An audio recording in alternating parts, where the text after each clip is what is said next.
D K Shivakumar ಪಕ್ಷ ವಿರೋಧಿ ಚಟುವಟಿಕೆ ಮಾಡಿದ್ದಾರೆ. ಭಾಳ ನೇರವಾಗಿ ಹೇಳ್ಬೇಕು ಅಂತ ಪಕ್ಷ ವಿರೋಧಿ ಚಟುವಟಿಕೆ ಅಂದರೆ ಏನು? ಈಗ ಅವ್ರ ಬೆಂಬಲಿಗರ ಕೈಲಿ ಹೇಳಿಕೆ ಕೊಡ್ಸಿರೋ ಅದು ಪಕ್ಷ ವಿರೋಧಿ ಚಟುವಟಿಕೆ ಅಲ್ವಾ? ಸದನದಲ್ಲಿ ನಿಂತ್ಕೊಂಡು ಸದಾ ವಸಲೆ ಅಂತ ಆಡಿದ್ರೆ ಪಕ್ಷ ವಿರೋಧಿ ಚಟುವಟಿಕೆ ಅಲ್ವಾ? BJP-ಯವರು ಒಂದು ನೆರೇಷನ್ ಕಟ್ಕೊಡ್ತಾರೆ, ಅದು ಸಾಬ್ರ ಪಾರ್ಟಿ ಕಣ್ರಿ, ಅದು ಮುಸ್ಲಿಮರ ಪಾರ್ಟಿ ಕಣ್ರಿ. ಆ ನೆರೇಷನ್ಗೆ ಬಲ ಕೊಡೋ ರೀತಿಯಲ್ಲಿ ಮುಸ್ಲಿಮರು ವರ್ತಿಸ್ತಾ ಇದ್ದಾರೆ.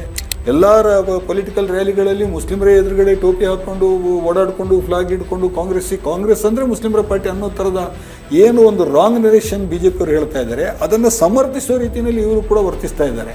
ಕಾಂಗ್ರೆಸ್ ಸೆಕ್ಯುಲರ್ ಪಕ್ಷ ಈಗ ಪ್ರಶ್ನೆ ಸರಾಗವಾಗಿ BJP-ಯಿಂದ ನಿನ್ನೆ ತನಕ ಕೋಮುವಾದದ ಭಾಷಣ ಮಾಡಿದವರು ಯಾವುದೇ ಇದಿಲ್ಲದೆ ನೇರವಾಗಿ ಕಾಂಗ್ರೆಸ್ ಸೇರಿಕೊಂಡು ಶಾಸಕರಾಗ್ತಾರೆ, ಮಂತ್ರಿಗಳಾಗ್ತಾರೆ. ಕಾಂಗ್ರೆಸ್ನ ಸ್ಟೇಟ್ ಹೈಕಮಾಂಡೇ ಅಥವಾ ಏನು ವೀಕ್ಷಕರು AICC-ಯಿಂದ ಬಂದಿದ್ದಾರೆ ಅವರೇ ಕೂತ್ಕೊಂಡ್ಬಿಟ್ಟು ಮುಸ್ಲಿಮರನ್ನು ದುರ್ಬಲಗೊಳಿಸ್ತಾ ಇದ್ದಾರೆ, ಪಕ್ಷದೊಳಗಡೆ ಮುಸ್ಲಿಮರ ಗುಂಪುಗಾರಿಕೆಯನ್ನು ಸಪೋರ್ಟ್ ಮಾಡ್ತಾ ಇದ್ದಾರೆ. ಅಷ್ಟು ನಿಷ್ಠಾವಂತ ಒಬ್ಬ ನಾಯಕರನ್ನು ನೀವು ಸಡನ್ ಆಗಿ ಇಲ್ಲಪ್ಪ ಶಿಸ್ತು ಕ್ರಮ ಇದಕ್ಕಿಂತ ಮುಂಚೆ ಎಷ್ಟು ಕೈಗೊಂಡಿದ್ದೀರಿ ನೀವು? ನಾವು ಮೊನ್ನೆನೂ ಮಾತಾಡುವಾಗ ಉದಾಹರಣೆಗಳನ್ನು ಲೆಕ್ಕ ಹಾಕ್ತಾ ಹೋದ್ವಿ. ಯಾರ್ಯಾರ ವಿರುದ್ಧ ಶಿಸ್ತು ಕ್ರಮ ಕೈಗೊಳ್ಳಬೇಕಾಗಿತ್ತು, ಯಾಕೆ ಕೈಗೊಳ್ಳಿಲ್ಲ ಅನ್ನುವಂಥದ್ದು. ಅರ್ಧ ಕಾಂಗ್ರೆಸ್ ಖಾಲಿ, ಹೌದು, ಅರ್ಧ ಕಾಂಗ್ರೆಸ್ ಖಾಲಿ ಆಗ್ತಾ ಇತ್ತು. ನೀವು ಇವತ್ತು ನೋಡ್ತೀನಿ ಯತೀಂದ್ರ ಸಿದ್ದರಾಮಯ್ಯ ಸ್ಟೇಟ್ಮೆಂಟ್ ಬಂದಿದೆ, 5 ವರ್ಷ ಸಿದ್ದರಾಮಯ್ಯ ಅವರೇ ಮುಖ್ಯಮಂತ್ರಿ ಅಂತ. ಯತೀಂದ್ರ ಅವರು ಇದು ಮೊದಲ ಸಲ ಹೇಳೋದಲ್ಲ, ಇದು 2ನೇ ಸಲ ಹೇಳೋದಲ್ಲ, 3ನೇ ಸಲ ಹೇಳೋದಲ್ಲ, 4ನೇ ಸಲ ಹೇಳೋದಲ್ಲ. ಇದೆಲ್ಲ ಪಕ್ಷ ವಿರೋಧಿ ಚಟುವಟಿಕೆ ಅಲ್ವಾ? ನಿಮ್ಮ ಟಿಕೆಟ್ ನಿರ್ಧಾರ ಆಗೋದಕ್ಕಿಂತ ಮುಂಚೆ 2 ದಿನ ನಂತರ KPCC ಆಫೀಸಲ್ಲಿ ನೀವು ಕೂತ್ಕೊಂಡು ಚರ್ಚೆ ಮಾಡ್ತಾ ಇದ್ರಿ, ಟಿಕೆಟ್ ಯಾರಿಗೆ ಕೊಡೋದು ಏನು ಅಂತ ಹೇಳ್ಬಿಟ್ಟು. ಅದಕ್ಕಿಂತ 2 ದಿನ ಮುಂಚೆ ಸ್ವತಃ ನಿಮ್ಮ MP ಸಂಸದರು ಮಗನನ್ನು ಕರ್ಕೊಂಡೋಗಿ ನಾಮಿನೇಷನ್ ಹಾಕಿಸ್ತಾರೆ. ಒಂದು ಇಂಡಿಪೆಂಡೆಂಟ್ ಕ್ಯಾಂಡಿಡೇಟ್ ಆಗ್ತಾರೆ, ಒಂದು ಕಾಂಗ್ರೆಸ್ ಪಕ್ಷದ ಕ್ಯಾಂಡಿಡೇಟ್ ಆಗಿ ಆಗ್ತಾರೆ. ಅದು ಶಿಸ್ತು ಕ್ರಮವನ್ನು ಆಹ್ವಾನಿಸುವಂಥ ಕ್ರಮ ಅಲ್ವಾ? ಅದು ಅಶಿಸ್ತು ಅಲ್ವಾ? ಅದ್ರ ಬಗ್ಗೆ ಯಾರಾದರೂ ಏನಾದರೂ ಮಾತಾಡಿದಿರಾ? ಕಾಂಗ್ರೆಸ್ ಒಳಗಡೆ ಮುಸ್ಲಿಮರ ನಾಯಕತ್ವ ಒಂದು ಮಟ್ಟಕ್ಕಿಂತ ಮೇಲಕ್ಕೆ ಹೋಗೋದಕ್ಕೆ ಅವಕಾಶಗಳನ್ನು ಕಿತ್ತುಕೊಳ್ಳಲಾಗಿದೆ. ನಮಸ್ಕಾರ, ವಾರ್ತಾಭಾರತೀಯ ವೀಕ್ಷಕರಿಗೆ ಈ ವಿಶೇಷ ಸಂದರ್ಶನಕ್ಕೆ ಸ್ವಾಗತ. ನಾನು ಧರಣೀಶ್ ಪುಕಿನ್ಕೆರೆ. ರಾಜ್ಯ ಕಾಂಗ್ರೆಸ್ ಮತ್ತು ಮುಸ್ಲಿಮ್ಸ್ ಇವುಗಳ ನಡುವೆ ಬಹಳ ದೊಡ್ಡ ಸಂಘರ್ಷ ನಡೀತಾ ಇದೆ. ಯಾಕೆ ಈಗ ಆಗ್ತಿದೆ ಅನ್ನೋದು ಬಹಳ ಕುತೂಹಲಕಾರಿ, ಜೊತೆಗೆ ಆತಂಕಕಾರಿ ಕೂಡ. ಯಾಕೆ ಆತಂಕಕಾರಿ, ಯಾಕೆ ಕುತೂಹಲಕಾರಿ ಅನ್ನೋದನ್ನೆಲ್ಲನ ಚರ್ಚೆ ಮಾಡ್ತೀನಿ. ನಮ್ಮ ಜೊತೆ ಚರ್ಚೆ ಮಾಡಲಿಕ್ಕೆ ಹಿರಿಯ ಪತ್ರಕರ್ತರಾದಂತಹ BM ಹನೀಫ್ ಇದ್ದಾರೆ. ಅವ್ರ ಜೊತೆ ಚರ್ಚೆ ಮಾಡೋ ಮುನ್ನ ನಾನು ನಿಮಗೆ ರಿಕ್ವೆಸ್ಟ್ ಮಾಡ್ತೀನಿ, ನೀವು ಇನ್ನೂ ವಾರ್ತಾಭಾರತಿಯನ್ನು ಸಬ್ಸ್ಕ್ರೈಬ್ ಮಾಡಿಲ್ಲ ಅಂದರೆ ದಯವಿಟ್ಟು ಸಬ್ಸ್ಕ್ರೈಬ್ ಮಾಡಿ, ಲೈಕ್ ಮಾಡಿ, ಶೇರ್ ಮಾಡಿ, ಬೆಲ್ ಬಟನನ್ನು ಪ್ರೆಸ್ ಮಾಡಿ. ಈಗ ಹನೀಫ್ ಅವ್ರ ಜೊತೆಗೆ ನಮ್ಮ ಮಾತುಕತೆಯನ್ನು ಶುರು ಮಾಡ್ತೀನಿ. ಕಾರ್ಯಕ್ರಮಕ್ಕೆ ಸ್ವಾಗತ ಹನೀಫ್. ಈಗ ಇದು ಕಾಂಗ್ರೆಸ್ ಮತ್ತು ಮುಸ್ಲಿಮ್ಸ್ ನಡುವಿನ ಈ ಸಂಘರ್ಷ ಯಾಕೆ, ನಿಜವಾದ ಹಿನ್ನೆಲೆ ಏನು? ಇಲ್ಲ, ಅದು ಒಮ್ಮೆಲೆ ಅಷ್ಟು ಹೆವಿ ವರ್ಡ್ಸನ್ನು ಬಳಸಬೇಕಾದಂಥ ಅಗತ್ಯ ಇಲ್ಲ ಅಂತ ಅನಿಸುತ್ತೆ. ಕಾಂಗ್ರೆಸ್ ಮತ್ತು ಮುಸ್ಲಿಮರ ನಡುವೆ ಸಂಘರ್ಷ ನಡೀತಾ ಇದೆಯಾ, ಅಥವಾ ಮುಸ್ಲಿಂ ನಾಯಕರು ಮತ್ತು ಕಾಂಗ್ರೆಸ್ ಹೈಕಮಾಂಡ್ ಮಧ್ಯೆ ಸಂಘರ್ಷ ನಡೀತಾ ಇದೆಯಾ ಅನ್ನುವಂಥದ್ದು ಎರಡು ಥರ ನಾವು ಇದನ್ನು ಹೇಳ್ಬೋದು. ನಾವು ಸಮುದಾಯ ಈಗ ಏನು ಯೋಚನೆ ಮಾಡ್ತಾ ಅನ್ನೋದು ನಿಧಾನಕ್ಕೆ ಹೊರಗೆ ಬರ್ತಾ ಇದೆ ಈಗ. ಆದರೆ ಈ ಇನ್ಸಿಡೆಂಟ್ಗಳು ಹೇಗೆ ನಡೀತಾ ಇದೆ ಅಂತ ಹೇಳಿದರೆ ಅತ್ಯಂತ ವೇಗವಾಗಿ ನಡೀತಾ ಇದೆ. ಈಗ ಆಯಿತು, ದಾವಣಗೆರೆಯಲ್ಲಿ ಒಂದು ಆಯಿತು, ಇಲೆಕ್ಷನ್ ಆಯಿತು, ಇವರು ಪಕ್ಷ ವಿರೋಧಿ ಚಟುವಟಿಕೆ ಮಾಡಿದ್ದಾರೆ ಅಂತ ಹೇಳ್ಬಿಟ್ಟು ಮುಸ್ಲಿಂ ನಾಯಕರೇ ಆರೋಪ ಮಾಡಿದರು. ಯಾರು, ಜಮೀರ್ ಖಾನು ಮತ್ತು ಅಬ್ದುಲ್ ಜಬ್ಬಾರ್ ಮತ್ತು ನಸೀರ್ ಅಹಮದ್ ಅವರು ಅಂತ ಅವ್ರ ಹೆಸರು ಹೇಳಲಿಲ್ಲ, ಆದರೆ ಅವರು ಹೇಳೋದು ಇದರಲ್ಲಿ ಟೋನಲ್ಲಿ ನಮ್ಮವರೇ ಪಕ್ಷದ ಕೆಲವು ಹಿರಿಯ ಮುಖಂಡರು ಈ ಥರ ಮಾಡಿದರು ಅಂತ ಹೇಳಿದರು. ಯಾರು, ಸಲೀಂ ಅಹಮದು ಮತ್ತು ರಿಜ್ವಾನ್ ಅರ್ಷದು ಅಲ್ಲಿಗೆ ಹೋದವರು ಹೇಳಿದರು. ಆಯಿತು, ಚುನಾವಣೆ ಆಯಿತು. ಚುನಾವಣೆ ಆಗೋದಕ್ಕೆ ಆದ ಮರುದಿನವೇ ಇದು ಶುರುವಾಗಿಬಿಟ್ಟಿದೆ. ಅದು ರಿಜ್ವಾನ್ ಅರ್ಷದವರು ಮತ್ತು ಇನ್ನಿಬ್ಬರು ಪ್ರೆಸ್ ಮೀಟ್ ಮಾಡಿಬಿಟ್ಟು, ಅಂದರೆ ಅವರು ಹೇಳೋದು ಹೇಗೆ ಕಾಣಿಸ್ತು ಅಂತ ಹೇಳಿದರೆ ಸೋಲೊಪ್ಕೊಂಡಂಗೆ ಕಾಣಿಸ್ತಾ ಇತ್ತು. ಇನ್ನೂ ಫಲಿತಾಂಶ ಬಂದಿಲ್ಲ. ಚುನಾವಣೆಯಲ್ಲಿ ಏನು ಬೇಕಾರಾಗ್ಬೋದು. ಒಂದು ಲೆಕ್ಕಾಚಾರ, ಮತದಾನ ಆದ ನಂತರ ಒಂದು ಬಹಳ ಮಂದಿ ಹೇಳ್ತಾ ಇರೋ ಲೆಕ್ಕಾಚಾರ ಏನು ಅಂತ ಹೇಳಿದರೆ ಕಾಂಗ್ರೆಸ್ಸಲ್ಲಿ ಸೋಲ್ತದೆ ಅಂತ ಹೇಳ್ಬಿಟ್ಟು. ಆದರೆ ಅದು ಉಲ್ಟಾನ ಆಗ್ಬೋದಲ್ವ, ಕಾಂಗ್ರೆಸ್ಸಲ್ಲಿ ಗೆಲುವು ಸಾಧಿಸ್ಬೋದು. ಸೊ ಅದೆಲ್ಲಕ್ಕಿಂತ ಮುಂಚೆ ಈ ಘಟನೆಗಳು ವೇಗ ಪಡ್ಕೊಳ್ಳಿಕ್ಕೆ ಶುರುವಾಗ್ಬಿಡ್ತು. ಅಬ್ದುಲ್ ಜಬ್ಬಾರ್ ಅವರನ್ನು ಅಲ್ಪಸಂಖ್ಯಾತ ಘಟಕದ ಅಧ್ಯಕ್ಷ ಹುದ್ದೆಯಿಂದ ವಜಾ ಮಾಡಿದರು, ರಾಜೀನಾಮೆ ಕೇಳಿದರು, ರಾಜೀನಾಮೆ ಕೊಟ್ಟರು ಅವರು. ಅದಾದ ಮೇಲೆ ಸಡನ್ನಾಗಿ ಇಡೀ ಅಲ್ಪಸಂಖ್ಯಾತರ ಘಟಕವನ್ನೇ ವಿಸರ್ಜನೆ ಮಾಡಿದರು, ಇಡೀ ಕರ್ನಾಟಕದ್ದು. ಆಮೇಲೆ ನಸೀರ್ ಅಹಮದ್ ಅವರಿಗೆ ಸೂಚನೆ ಹೋಯಿತು, ಇಲ್ಲ ನೀವು ರಾಜಕೀಯ ಕಾರ್ಯದರ್ಶಿ ಹುದ್ದೆಯನ್ನು ಬಿಡಬೇಕು ಅಂತ ಹೇಳ್ಬಿಟ್ಟು ಅವರು ರಾಜೀನಾಮೆ ಕೊಡೋದಕ್ಕಿಂತ ಮುಂಚೆನೇ ಅವರು ಒಂದು ಸ್ವಲ್ಪ ಟೈಮ್ ತಗೊಂಡ್ರು. ಅವರು CM ಜೊತೆಗೆ ಒಂದು ಸಲ ಮಾತಾಡಬೇಕು ಅನ್ನುವಂಥದ್ದು ಅವರು. ನಾನು ಯಾಕಂತ ಹೇಳಿದ್ರೆ ನಡುವೆ ಅವರಿಗೆ ನಾನು ಮಾತಾಡಿದಾಗ ನನಗೆ ಸಿಕ್ಕಿರುವಂಥ ಮಾಹಿತಿ ಪ್ರಕಾರ ಏನು ಅಂತ ಹೇಳಿದರೆ ಅವರು ಸಿ ಎಮ್ ಜೊತೆ ಮಾತಾಡಿಬಿಟ್ಟು ಆಮೇಲೆ ಸಿ ಎಮ್ ಹೇಳಿದರೆ ಕೊಟ್ಬಿಡೋಣ ಅಂತ ಹೇಳಿದರು. ಅದು ಅಂಜಿಮ್ ಪರ್ವೇಜ್ ಅವರ ಮೂಲಕ ಬಂತು ಸೂಚನೆ, ಸಿ ಎಮ್ ಅವರು ಹೇಳಿದ್ದಾರೆ ಅಂತ ಅವರಿಗೆ ಸೂಚನೆ ಬಂದಿತ್ತು. ಅವರು ಸಿ ಎಮ್ ಅವರಿಗೆ ಅವತ್ತು ಭೇಟಿಯಾಗಲಿಕ್ಕೆ ಆಗಲಿಲ್ಲ, ಅವರೆಲ್ಲೋ ಕಾರ್ಯಕ್ರಮಕ್ಕೆ ಹೋದರು. ಆಮೇಲೆ ಅಂಬೇಡ್ಕರ್ ಜಯಂತಿ ಕಾರ್ಯಕ್ರಮ ಆದಮೇಲೆ ಭೇಟಿಯಾಗೋದು ಅಂತ ಏನೋ ಫಿಕ್ಸ್ ಆಗಿತ್ತು. ಅದಕ್ಕಿಂತ ಮುಂಚೆನೇ ಇದು ಬಂತು, ಏನು ಅಂತ ಹೇಳಿದರೆ ಇಲ್ಲ ಅವ್ರನ್ನ ಹುದ್ದೆಯಿಂದ ತೆಗೆದುಹಾಕಲಾಗಿದೆ ಅಂತ ಹೇಳ್ಬಿಟ್ಟು ಅವರ ಸೇವೆಯನ್ನು ಹಿಂತೆಗೆದುಕೊಳ್ಳಲಾಗಿದೆ ಅಂತ ಬಂತದು. ಅದಾಗಿ ಈಗ ಸಡನ್ನಾಗಿ ಇವತ್ತು ಸುದ್ದಿ ಬಂದಿದೆ, ಅಬ್ದುಲ್ ಜಬ್ಬಾರ್ ಅವರನ್ನು ಪಕ್ಷದ ಪ್ರಾಥಮಿಕ ಸದಸ್ಯತ್ವದಿಂದ ಅಮಾನತು ಮಾಡಲಾಗಿದೆ ಅಂತ ಹೇಳ್ಬಿಟ್ಟು. ಅದರಲ್ಲಿ ಅವಧಿ ಅದು ಇದೇನು ಮೆನ್ಷನ್ ಮಾಡಿಲ್ಲ. ಸಾಮಾನ್ಯವಾಗಿ ಕಾಂಗ್ರೆಸ್ ಪಕ್ಷನೋ ಬೇರೆ ಪಕ್ಷಗಳು 6 ವರ್ಷಗಳ ಅವಧಿಗೆ ನಾವು ಅಮಾನತು ಮಾಡ್ತೀವಿ. ಈಗ ನಾವು ಬಸವನಗೌಡ ಪಾಟೀಲ್ ಯತ್ನಾಳಿದ್ದು ಕೇಸ್ ಇದೆ, ಆ ಥರ ಬರುತ್ತೆ, ಒಂದು ಅವಧಿ ತೋರಿಸ್ತಾರೆ. ಅವಧಿ ಕೂಡ ತೋರಿಸಿಲ್ಲ ಇದರಲ್ಲಿ. ಇದರ ಮಧ್ಯೆ ಜಮೀರ್ ಖಾನ್ ಅವರು ಹೋಗಿ ಸಿ ಎಮ್ ಜೊತೆ ಮಾತಾಡಿದ್ದಾರೆ. ಅವ್ರು ಏನು ಮಾತಾಡಿದ್ದಾರೆ ನಮ್ಗೆ ಗೊತ್ತಿಲ್ಲ. ಆದರೆ ಹೊರಗೆ ಬಂದಿರುವಂಥ ಸುದ್ದಿ ಪ್ರಕಾರ ಅಥವಾ ಮಾಧ್ಯಮಗಳ ಊಹೆಯ ಪ್ರಕಾರ ಇಲ್ಲಪ್ಪ ಹೈಕಮಾಂಡಿಗೆ ಭಾಳ ಸಿಟ್ಟು ಬಂದಿದೆ, ನೀನು ಅದೇನು ಮಾತಾಡ್ಕೋತೀಯ, ವೇಣುಗೋಪಾಲ್ ಅವ್ರ ಜೊತೆಗೆ ಮಾತಾಡಿಬಿಡು, ಹೈಕಮಾಂಡ್ ಜೊತೆಗೆ ಏನು ಹೇಳ್ತೀಯ ಹೇಳು, ನಾನಂತೂ ಇದರಲ್ಲಿ ಇಲ್ಲ ಅನ್ನೋ ಥರ ಅವರು ಸಿದ್ದರಾಮಯ್ಯ ಅವರು ಹೇಳಿದ್ದಾರೆ ಅಂತ ಬಂತು ಮಾಧ್ಯಮಗಳಲ್ಲಿ. ಅದಾದಮೇಲೆ ಸಿದ್ದರಾಮಯ್ಯ ಅವರು ಸಿ ಎಮ್ ಅವರ ಕಾರ್ನಲ್ಲೇ ಅವರು ಜಮೀರ್ ಖಾನ್ ಅವರು ಪಯಣಿಸಿದರು ಅಂತಲೂ ಸುದ್ದಿ ಬಂತು. ಇದನ್ನು ಅನಾಲಿಸ್ ಹೇಗೆ ಬೇಕಾದರೂ ಮಾಡ್ಬೋದು. ಆದರೆ ನನಗೆ ಗೊತ್ತಿರೋ ಮಾಹಿತಿ ಪ್ರಕಾರ ಇವತ್ತು ನಾನು ಬೆಳಿಗ್ಗೆ ಚೆಕ್ ಮಾಡಿದ ಪ್ರಕಾರ ಜಮೀರ್ ಖಾನ್ ಅವರ ವಿರುದ್ಧ ಅಂಥ ಕ್ರಮ ತೆಗೆದುಕೊಳ್ಳುವಂತಹ ಯಾವುದೇ ಸೂಚನೆಗಳು ಕಾಣಿಸ್ತಾ ಇಲ್ಲ. ಮಾಡ್ಬೋದು, ಗೊತ್ತಿಲ್ಲ. ಆಮೇಲೆ ನಾವಿಲ್ಲಿ ಪತ್ರಕರ್ತರು ಕೂತ್ಕೊಳ್ಳೋ ಮಾಹಿತಿ ಮೇಲೆ ಇದು ಮಾಡ್ತಿದ್ದೀವಿ ನಾವು. ಹಾಗಾಗಿ ಇಲ್ಲಿ ಸಮುದಾಯ ಮತ್ತು ಕಾಂಗ್ರೆಸ್ ನಡುವೆ ಏನು ನಡೀತಾ ಇದೆ ಅನ್ನೋದಕ್ಕಿಂತ ಸಮುದಾಯದ ಲೀಡರ್ಗಳು ಯಾರು, ಕಾಂಗ್ರೆಸ್ ಲೀಡರ್ಗಳು ಯಾರಿದ್ದಾರೆ, ಸಮುದಾಯಕ್ಕೆ ಬೇರೆ ಬೇರೆ ಪಕ್ಷಗಳಲ್ಲಿ ಲೀಡರ್ಗಳಿದ್ದಾರೆ, ಕಾಂಗ್ರೆಸ್ನಲ್ಲಿರುವಂತಹ ಲೀಡರ್ಗಳ ಮಧ್ಯೆ ಒಂದು ಸಂಘರ್ಷ ನಡೀತಾ ಇದೆಯಾ, ಅಥವಾ ಕಾಂಗ್ರೆಸ್ನಲ್ಲಿರುವಂತಹ ನಾಯಕತ್ವದ ವಿರುದ್ಧ ಹೈಕಮಾಂಡ್ ಏನಾದರೂ ಸಮರ ಸಾರಿದೆಯಾ? ಯಾಕಂದರೆ ವೇಗ ಆ ಥರ ನಡೀತಾ ಇದೆ ಈ ಒಂದೊಂದು ಆ್ಯಕ್ಷನ್ಗಳು. ಒಂದು ನಿಮಿಷ, ನಾನು ಯಾಕೆ ಸಂಘರ್ಷ ಅನ್ನೋ ಪದ ಬಳಸ್ತೇನೆ ನೋಡಿ. ಒಂದು ಫಲಿತಾಂಶ ಬಂದಿಲ್ಲ, ಈ ಒಂದೊಮ್ಮೆ ಸೋತಿದ್ರೆ ಆಗ ಏನೋ ಕ್ರಮ ಕೈಗೊಂಡ್ರೆ ಅದಕ್ಕೊಂದು ಅರ್ಥ ಇರುತ್ತೆ. ಸೋತಿಲ್ಲ, ಫಲಿತಾಂಶ ಬಂದಿಲ್ಲ, ಆಗಲೇ ಕ್ರಮ ಕೈಗೊಳ್ತಿದ್ದಾರೆ ಅಂದರೆ ತರಾತುರಿ. ಎರಡನೇದು, ಈಗ ಫಾರ್ ಎಕ್ಸಾಂಪಲ್ ಅಬ್ದುಲ್ ಜಬ್ಬಾರ್ ಅವರ ವಿಷಯದಲ್ಲಿ ಅವ್ರನ್ನಿಗೆ ರಾಜೀನಾಮೆ ಕೊಡಿ ಅಂತ ಸೂಚನೆ ಕೊಟ್ಟಿರಲಿಲ್ಲ, ಆದರೆ ಅವರು ಅದು ಆ ಮುನ್ಸೂಚನೆ ಇತ್ತು, ಹಂಗಾಗಿ ಏನು ಮಾಡಿದ್ರು, ಅವರೇ ರಾಜೀನಾಮೆ ಕೊಟ್ಟರು, ಇವರು ಅಕ್ಸೆಪ್ಟ್ ಮಾಡಿದ್ರು, ದಟ್ಸ್ ಓಕೆ. ಈಗ ಅವ್ರನ್ನ ಪಕ್ಷದಿಂದನೇ ಸಸ್ಪೆಂಡ್ ಮಾಡೋದಿದೆಯಲ್ಲ ಅದು. ಮತ್ತು ರಾಜಕೀಯ ಕಾರ್ಯದರ್ಶಿ ಸ್ಥಾನದಿಂದ ಇವು ನಸೀರ್ ಅಹಮದ್ ಅವರನ್ನು ಇನ್ನೊಂದಿನ ಟೈಮ್ ಕೊಟ್ಟಿದ್ರೆ ಏನಾಗ್ತಿತ್ತು? ಅಲ್ಲ, ನಾನು ಅದೇ. ಸೊ ಇದೆಲ್ಲವೂ ಕೂಡ ಒಂಥರ ಜಿದ್ದಿನ ರೋಷ ಆ ಥರ ಕಾಣಿಸ್ತಾ ಇದೆ. ಯಾಕೆಂತ ಹೇಳಿದರೆ, ಆಯ್ತಪ್ಪ, ಈಗ ಅಬ್ದುಲ್ ಜಬ್ಬಾರ್ ಅವರು ತಪ್ಪು ಮಾಡಿದರು, ಅವರನ್ನು ನೀವು ರಾಜೀನಾಮೆ ಕೇಳಿದರೆ ಅವರು ರಾಜೀನಾಮೆ ಕೊಟ್ಟರು. ಇಡೀ KPCC ಅಲ್ಪಸಂಖ್ಯಾತ ಘಟಕವನ್ನೇ ವಿಸರ್ಜನೆ ಮಾಡ್ತೀವಿ ಅಂತೇಳಿ ಹೇಳಿದ್ರಲ್ಲ, ಅದೇನು ವಿಸರ್ಜನೆ ಮಾಡಬೇಕಾಗತ್ತೆ ಅಂತ. ಅಲ್ಲಿರುವಂಥ ಉಪಾಧ್ಯಕ್ಷರಿರ್ಬೋದು, ಪ್ರಧಾನ ಕಾರ್ಯದರ್ಶಿಗಳಿರ್ಬೋದು, ಬೇರೆ ಬೇರೆ ಅವರೆಲ್ಲ ಏನು ತಪ್ಪು ಮಾಡಿದ್ದಾರೆ? ಅಷ್ಟು ಘೋರ ಅಪರಾಧವನ್ನು ಅವರು ಕೂಡ ಮಾಡಿದ್ದಾರೆ, ಅಥವಾ ಅಬ್ದುಲ್ ಜಬ್ಬಾರ್ ಮಾಡಿರೋದಕ್ಕೆ ಇವ್ರದ್ದೆಲ್ಲ ಸಮ್ಮತಿ ಇದೆಯಾ? ಆ ಥರ ಏನಾದ್ರು ಪಕ್ಷ ತಿಳ್ಕೊಂಡಿದೆಯಾ? ಇದು ಒಂದರ ಹಿಂದೆ ಒಂದು ನಡೀತಾರೆ ಆ್ಯಕ್ಷನ್ ಇಷ್ಟು ಕ್ಷಿಪ್ರವಾಗಿದೆ ಅಂತ ಹೇಳಿದ್ರೆ, ಇದು ಇರಾನ್ ಅಮೆರಿಕ ಯುದ್ಧ ಇದೆಯಲ್ಲ, ಕ್ಷಿಪಣಿ ಹಾರಿಸ್ತಾರಲ್ಲ, ಅಲ್ಲೂ ಕೂಡ ನಿಧಾನಕ್ಕೆ ಮಾಡ್ತಾ ಇದ್ದಾರೆ, ಬರೀ ಬಾಯಿನಲ್ಲಿ ಹೇಳ್ತಾ ಇದ್ದಾರೆ. ಟ್ರಂಪ್ ಬೆಳಿಗ್ಗೆ ಇಡೀ ನಾಗರಿಕತೆ ನಾಶ ಆಗುತ್ತೆ, ಹಂಗೆ ಹೆಂಗೆ ಅಂತ ಹೇಳ್ತಾರೆ, ಮರುದಿವಸ ಹೋಗಿ ಮಾತುಕತೆ ಕೂತ್ಕೋತಾರೆ. ಇದು ಅದಕ್ಕಿಂತ ಭೀಕರವಾಗಿದ್ದು ಏನೋ ನಡೀತಾ ಇದೆ ಪಕ್ಷದಲ್ಲಿ ಅನ್ನುವಂತಹ ಒಂದು ಭಾವನೆ ಹೊರಗಡೆ ಕಾಣಿಸ್ತಾ ಇದೆ. ಮತ್ತು ಈ ಭಾವನೆಯಿಂದಾಗಿ ಮುಸ್ಲಿಂ ಸಮುದಾಯದಲ್ಲಿ ಸೆಂಟಿಮೆಂಟ್ಸ್ ಹರ್ಟ್ ಆಗಿದೆ ಅಂತ ನನಗನ್ನಿಸ್ತಾ ಇದೆ. ನಾನು ಬಹಳ ಮಂದಿ ಈಗ ಜಿಲ್ಲೆಗಳಲ್ಲಿ ಬಹಳ ಮಂದಿ ನನಗೆ ಸ್ನೇಹಿತರಿದ್ದಾರೆ, ಪಕ್ಷದವರು ಇದ್ದಾರೆ, ಪಕ್ಷದ ಒಳಗಿರೋರು ಇದ್ದಾರೆ, ಹೊರಗಿರೋರು ಇದ್ದಾರೆ. ಮಾತಾಡುವಾಗ ಎಲ್ಲ ಅನಿಸ್ತಾ ಇದೆ ಅಂತೇಳಿ, ಏನು ಸರ್ ಇಷ್ಟೊಂದು ಸೀವಿಯರ್ ಆಗಿ ಆ್ಯಕ್ಷನ್ ತಗೋತಾ ಇದ್ದೀರಿ ಅಂತ ಹೇಳಿ. ಎರಡನೇ ಪ್ರಶ್ನೆ ಅವ್ರದ್ದು ಇದೇ ಬರ್ತಾ ಇದೆ, ಈ ಹಿಂದೆಲ್ಲ ಇಂಥದ್ದಾದಾಗ ಏನು ಆ್ಯಕ್ಷನ್ ತಗೊಂಡಿಲ್ವಲ್ಲ? ಈಗ 2019 ಬೆಳಗಾವಿ MP ಇಲೆಕ್ಷನ್ನ ವಿಷಯಕ್ಕೆ ಸಂಬಂಧಿಸಿ ಶಿಸ್ತು ಕ್ರಮಕ್ಕೆ ಶಿಫಾರಸು ಕೂಡ ಹೋಗಿತ್ತು 3 ಶಾಸಕರ ವಿರುದ್ಧ, ಇನ್ನೂ ಏನು ಆ್ಯಕ್ಷನ್ ತಗೊಂಡಿಲ್ಲ. ಬೇರೆ ಬೇರೆ ಕೇಸ್ಗಳನ್ನು ಅವರು ಇದು ಮಾಡ್ತಾರೆ. ಈಗ ಶಾಮನೂರು ಶಿವಶಂಕರಪ್ಪ ಅವ್ರದ್ದು ಕೂಡ ಈಗ ವೈರಲ್ ಆಯ್ತು, ಅದು ಏನು MP ಇದರಲ್ಲಿ ರಾಘವೇಂದ್ರ ಅವರನ್ನು ಗೆಲ್ಲಿಸಬೇಕು ಅಂತ ಹೇಳ್ಬಿಟ್ಟು ಹೇಳಿರೋದಿಲ್ಲ, ಅವಾಗೇನೇ ಆ್ಯಕ್ಷನ್ ತಗೊಂಡಿಲ್ಲ. ಈಗ ತಗೊಳ್ತಾ ಇರೋದು ನೋಡಿದರೆ ನನಗೆ ಇದೆಲ್ಲದರ ನಡುವೆ ಅಂದರೆ ಈಗೇನು ನಾವೇನು ಚರ್ಚೆ ಮಾಡ್ತೀವಲ್ಲ, ದಾವಣಗೆರೆ ಇದಕ್ಕೆ ಹೊರತುಪಡಿಸಿದಂಥ ರಾಜಕಾರಣ ಏನೋ ಇರ್ಬೋದು ಅಂತ ಅನ್ನಿಸ್ತದೆ. ಯಾಕೆಂದರೆ ಇಷ್ಟೊಂದು ಬೇಗ ತೀರ್ಮಾನ ಮಾಡಬೇಕು, ಅದು ಕೂಡ ಕ್ರಿಯಲ್ ಆಗಿ ತೀರ್ಮಾನ ಮಾಡಬೇಕು ಅಂದರೆ ಏನೋ ಬೇರೆದೇನೋ ನಡೀತಿರ್ಬೋದು ಅಂತ ಅನ್ನಿಸ್ತಾ ಇದೆ. ಅದರಲ್ಲಿ ಮುಖ್ಯವಾಗಿ ಅನ್ನಿಸ್ತಿರುವಂಥದ್ದು ಏನು ಅಂತಂದರೆ, ಇದು ಈ ಕಾಂಗ್ರೆಸ್ಗೆ ಇಷ್ಟು ದಿನ ಕಾಡ್ತಾ ಇತ್ತಲ್ಲ ನಾಯಕತ್ವ ಬದಲಾವಣೆ ಎನ್ನುವಂಥ ವಿಷಯ, ಅದು ಈ ರೀತಿ ರಿಫ್ಲೆಕ್ಟ್ ಆಗ್ತಿರ್ಬೋದು ಅನ್ನುವಂಥದ್ದಿದೆ. ಈಗ ನೋಡಿ, ಫಾರ್ ಎಕ್ಸಾಂಪಲ್ ಜಮೀರ್ ಆಗಲಿ, ನಸೀರ್ ಅವರಾಗಲಿ ಅಥವಾ ಜಬ್ಬಾರ್ ಅವರಾಗಲಿ, ಜಬ್ಬಾರ್ ಅಂದರೆ ಜಮೀರ್ ಕಾರಣಕ್ಕೆ, ಇವರು ಸಿದ್ದರಾಮಯ್ಯ ಕಡೆಯವರು ಅಂತ ಹೇಳಲಾಗ್ತಿತ್ತು. ಹೌದಾ? ಓಪನ್ ಆಗಿ ಹೇಳ್ತಿದ್ದರು ಜಮೀರ್ ಅಹಮದ್ ಖಾನ್ ಅವರು ಸಿದ್ದರಾಮಯ್ಯ ಅವರ 5 ವರ್ಷ ಅಂತ. ಹೌದಾ? ಸೊ ಹಂಗಾಗಿ ಅವ್ರನ್ನೇನಾದ್ರು ಗುರಿಯಾಗಿರಿಸ್ಕೊಂಡು ಈ ರೀತಿ ಬೆಳವಣಿಗೆಗಳಾಗ್ತಿದವ ಜಮೀರ್ ಮತ್ತು ನಸೀರ್ ಅವ್ರನ್ನ?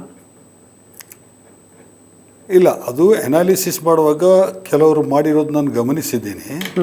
ಬಟ್ ನನಗೇನು ಅನಿಸ್ತಾ ಇದೆ ಅಂತ ಹೇಳಿದ್ರೆ, ಈಗ ಒಂದು ಪ್ರೊಸೀಜರ್ ಇರುತ್ತೆ ಸಾಮಾನ್ಯವಾಗಿ, ಇದನ್ನು ಬಿಟ್ಟು ಅವಸರ. ಈಗ ಉದಾಹರಣೆಗೆ ನೋಡಿ, ಕಾಂಗ್ರೆಸ್ನಲ್ಲಿ ಒಂದು ಶಿಸ್ತು ಸಮಿತಿ ಅಂತ ಇದೆ, ರಹಮಾನ್ ಖಾನ್ ಅವರು ಅದರ ಅಧ್ಯಕ್ಷರು, ರಾಣಿ ಸತೀಶು ಮತ್ತು ಇನ್ಯಾರು ಹಿರಿಯರೆಲ್ಲ ಇದ್ದಾರೆ ಅದರಲ್ಲಿ ಸದಸ್ಯರು. ಈ ಶಿಸ್ತು ಸಮಿತಿದು ಸುದ್ದಿನೇ ಇಲ್ಲ. ಇವತ್ತು ಸಸ್ಪೆಂಡ್ ಮಾಡಿರೋದು ಡಿ ಕೆ ಶಿವಕುಮಾರ್ ಅವರು KPCC ಅಧ್ಯಕ್ಷರು ಸಹಿ ಹಾಕಿದ್ದಾರೆ, ಅದರಲ್ಲಿ ಯಾವುದೇ ಸೂಚನೆಗಳು ಕೂಡ ಇಲ್ಲ.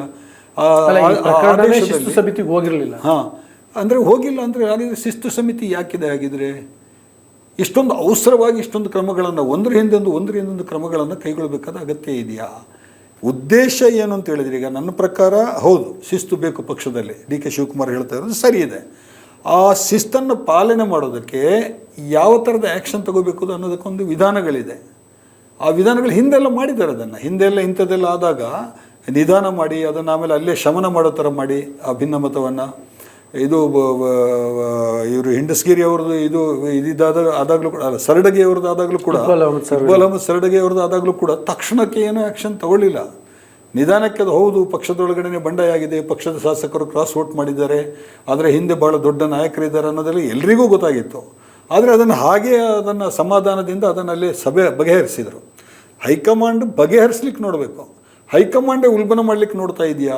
ನೋಡಿ, ಇಲ್ಲೂ ಆಗ್ತಿರೋದೇ.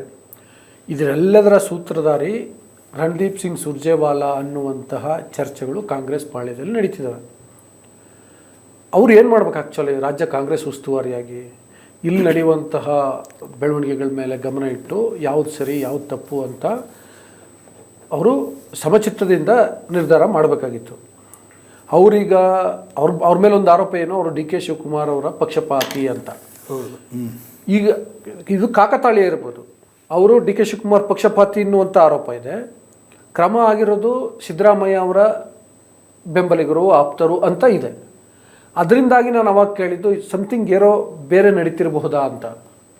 ಅದಕ್ಕೆ ನಾನು ಆಮೇಲೆ ಬರ್ತೀನಿ. ಹೌದು, ಕಾಂಗ್ರೆಸ್ ಪಕ್ಷದ ಒಳಗಡೆ ಈಗ ಇನ್ನು 2.25 ವರ್ಷ ಇಲ್ಲ, ಇವ್ರ ಕಿತ್ತಾಟದಲ್ಲಿ ಅಲ್ಪಸಂಖ್ಯಾತರಿಗೆ ಅನ್ಯಾಯ ಆಗ್ತಿದೆ, ಅಲ್ಪಸಂಖ್ಯಾತ ಸಮುದಾಯದ ನಾಯಕರು ಬಲಿ ಆಗ್ತಿದ್ದಾರೆ ಅನ್ನೋದು ನಾನು ಅಲ್ಲ, ಬರ್ತೀನಿ ಆ ವಿಷಯಕ್ಕೆ ಬರ್ತೀನಿ. ಅದಕ್ಕಿಂತ ಮುಂಚೆ ಒಂದು ನಾನು ಹೇಳಲಿಕ್ಕೆ ಬಯಸ್ತೀನಿ. ನಾನು ಏನಂತ ಹೇಳಿದ್ರೆ, ಆವಾಗ ಸಮುದಾಯದ ಜೊತೆಗೆ ಸಂಘರ್ಷ, ಸಮುದಾಯ ಏನು ಯೋಚಿಸ್ತಾ ಇದೆ ಅನ್ನುವಂಥದ್ದೊಂದು ಪ್ರಶ್ನೆ ಬಂತಲ್ಲ, ನನಗನ್ನಿಸ್ತಾ ಇದೆ, ನಾನು ಭಾಳ ಹಿಂದಿನಿಂದ ಇದನ್ನೊಂದು ಹೇಳ್ತಾ ಇದ್ದೀನಿ. ನಾನು ಕಳೆದ 2 ಚುನಾವಣೆಗಳಿಂದ ನಾನು ಹೇಳ್ತಾ ಇದ್ದೀನಿ. ಏನು ಅಂತ ಹೇಳಿದರೆ, ಯಾವುದೇ ಒಂದು ಸಮುದಾಯ ಇಡೀ ಒಂದು ಪಕ್ಷಕ್ಕೆ ಜೋತು ಬೀಳೋದು ಆ ಪಕ್ಷದ ರಾಜಕೀಯ ಆರೋಗ್ಯದ ದೃಷ್ಟಿಯಿಂದ ಸರಿಯಲ್ಲ ಅಂತ ಹೇಳ್ಬಿಟ್ಟು ಇದು ಎಲ್ಲ ಕಮ್ಯುನಿಟಿಗೂ ಅಪ್ಲೈ ಆಗುತ್ತೆ. ಅದು ಬಹುತೇಕ ಕಮ್ಯುನಿಟಿಗಳು ಕರ್ನಾಟಕದಲ್ಲಿ ಇವತ್ತು ಅದನ್ನು ಬಹಳ ಪ್ರಜ್ಞಾಪೂರ್ವಕವಾಗಿ ಆ ಒಂದು ಬ್ಯಾಲೆನ್ಸನ್ನು ಇಟ್ಕೊಂಡಿದ್ದಾರೆ. ನೀವೀಗ ಒಕ್ಕಲಿಗ ಸಮುದಾಯವನ್ನು ನೋಡ್ಬೋದು, ಲಿಂಗಾಯತ ಸಮುದಾಯವನ್ನು ನೋಡ್ಬೋದು, ಕುರುಬ ಸಮುದಾಯವನ್ನು ನೋಡ್ಬೋದು. ಮೇಜರ್ ನಾನು ಹೇಳ್ತಾ ಇರೋದು, ಇವರೆಲ್ಲರೂ ಕೂಡ ಆ ಎಚ್ಚರವನ್ನು ಇಟ್ಕೊಂಡ್ಬಿಟ್ಟು ಯಾವುದೇ ಒಂದೇ ಪಕ್ಷಕ್ಕೆ ಜೋತು ಬಿದ್ದುಕೊಂಡು ವೋಟಿಂಗ್ ಮಾಡ್ತಾ ಇಲ್ಲ, ಮತ್ತು ರಾಜಕೀಯವಾಗಿಯೂ ಕೂಡ ತಮ್ಮನ್ನು ಒಂದೇ ಕಡೆ ಗುರುತಿಸಿಕೊಳ್ಳುವಂಥದ್ದು ಮಾಡ್ತಾ ಇಲ್ಲ. ಸಹಜವಾಗಿ ಕುರುಬ ಸಮುದಾಯದ ಮುಖ್ಯಮಂತ್ರಿಯವರದಿಂದ ಹೆಚ್ಚು ಕುರುಬ ಸಮುದಾಯದವರು ಒಂದು ಕಡೆ ಕಾಣಿಸ್ತಾ ಇರ್ಬೋದು ನಿಮಗೆ. ಆದರೆ ವೋಟಿಂಗ್ ಪ್ಯಾಟರ್ನ್ ನೋಡಿದಾಗ ಬಹಳಷ್ಟು ಕ್ಷೇತ್ರಗಳಲ್ಲಿ ಕುರುಬ ಸಮುದಾಯ ಕೂಡ 50% 40% BJPಗೆ ವೋಟ್ ಹಾಕಿರೋದನ್ನು ನಾವು ಗಮನಿಸಿದ್ದೇವೆ. ಮುಸ್ಲಿಮರು ಯಾಕೆ ಈ ಥರ ಮಾಡಬೇಕು? ಒಂದೇ ಪಕ್ಷಕ್ಕೆ ಹ್ಯಾಂಗಿಂಗ್ ಆಗಿ ಒಂದೇ ಪಕ್ಷಕ್ಕೆ ನೇತು ಹಾಕ್ಕೊಂಡು ಯಾಕೆ ಇರಬೇಕು? ಸ್ವಲ್ಪ ಬ್ಯಾಲೆನ್ಸ್ಡ್ ಆಗಿ ಪರ್ಯಾಯ ಪಕ್ಷಗಳಿಗೂ ಕೂಡ ಗಮನ ಕೊಡಬೇಕಾಗತ್ತೆ. ಅಥವಾ ಪರ್ಯಾಯ ಅಭ್ಯರ್ಥಿಗಳು, ಕೆಲವು ಇಂಡಿಪೆಂಡೆಂಟ್ ಅಭ್ಯರ್ಥಿಗಳಿರ್ತಾರೆ, ಚೆನ್ನಾಗಿರ್ತಾರೆ. ಯಾವುದು ಸಣ್ಣ ಪುಟ್ಟ ಪಕ್ಷಗಳು, ಕಾಂಗ್ರೆಸ್ ಕಮ್ಯುನಿಸ್ಟ್ ಪಕ್ಷ ಇದೆ, ಅಥವಾ ಇನ್ಯಾವುದು ಆಮ್ ಆದ್ಮಿ ಪಕ್ಷ ಇದೆ, ಈ ಥರದ್ದು ಬೇರೆ ಬೇರೆ ಅವಕಾಶಗಳಿದ್ದಾಗ ಅದನ್ನು ಬಳಸ್ಕೋಬೋದು. ಆದ್ದರಿಂದ ಇದು ಸರಿಯಲ್ಲ, ಇದ್ರ ಬಗ್ಗೆ ಸಮುದಾಯ ಯೋಚಿಸಬೇಕಂತ ನಾನು ಕಳೆದ 2 ಇಲೆಕ್ಷನ್ಗಳ ಹಿಂದಿನಿಂದಲೇ ಇದನ್ನು ಮಾತಾಡಲಿಕ್ಕೆ ಶುರು ಮಾಡಿದ್ದೆ. ನಾನು ಈಗ ಅದರದ್ದು ಪರಿಣಾಮ ಕಾಣಿಸ್ತಾ ಇದೆ ನನಗೀಗ.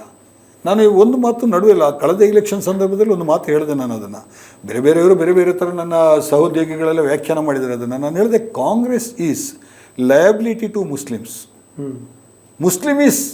Muslims are liability to Congress ಅಂತ ಹೇಳ್ಬಿಟ್ಟು.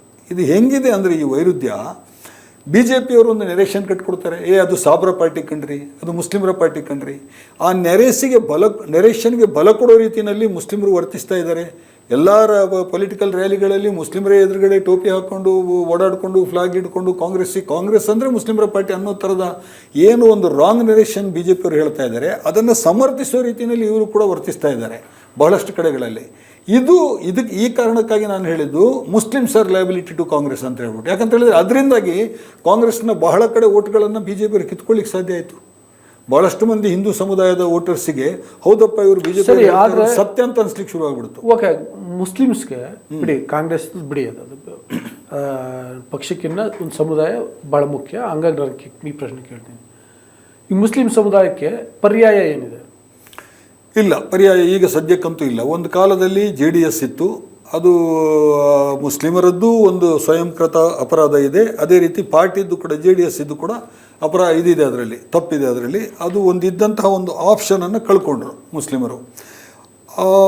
ಈ ರಾಜಕೀಯದಲ್ಲಿ ಪರ್ಯಾಯ ಅನ್ನೋದು ಇದೆಯಲ್ಲ, ಅದು ನೀವು ಮಾತಾಡಿಕೊಂಡು ಬೆಳೆಸ್ಕೊಂಡು ಹಂಗಲ್ಲ. ಅದು ಆಯಾ ಸಂದರ್ಭದಲ್ಲಿ ಉದ್ಭವಿಸ್ತದೆ, ಅದು ಸಡನ್ನಾಗಿ ಉದ್ಭವಿಸ್ತದೆ. ಅದು ಹಿಂದೆನೂ ನಾವು ನೋಡಿದ್ವಿ 1983 ಚುನಾವಣೆಯಿಂದ. ಒಂದು ಕಾಲದಲ್ಲಿ ಪೂರ್ತಿ ಕಾಂಗ್ರೆಸ್ಸೇ ಆಳ್ತಾ ಇತ್ತಲ್ಲ ಈ ರಾಜ್ಯವನ್ನು. ಆ ಕಾಂಗ್ರೆಸ್ಸೇತರ ಶಕ್ತಿ ಉದಯಿಸೋದಕ್ಕೆ ಕೂಡ ಈ ಥರದ್ದೇ ಘಟನೆಗಳು ಕಾರಣವಾದವು. ಅಲ್ಲಿ ನವಲಗುಂದದಲ್ಲಿ ಗೋಲಿಬಾರ್ ಆಯಿತು. ಗುಂಡೂರಾವ್ ಸರ್ಕಾರ ಬೈ ಆ್ಯಂಡ್ ಲಾರ್ಜ್ ಗುಂಡೂರಾವ್ ಅವ್ರ ಬಗ್ಗೆ ಒಳ್ಳೆ ಒಪಿನಿಯನ್ ಇತ್ತು ಹಂಗೆ ನೋಡಿದರೆ.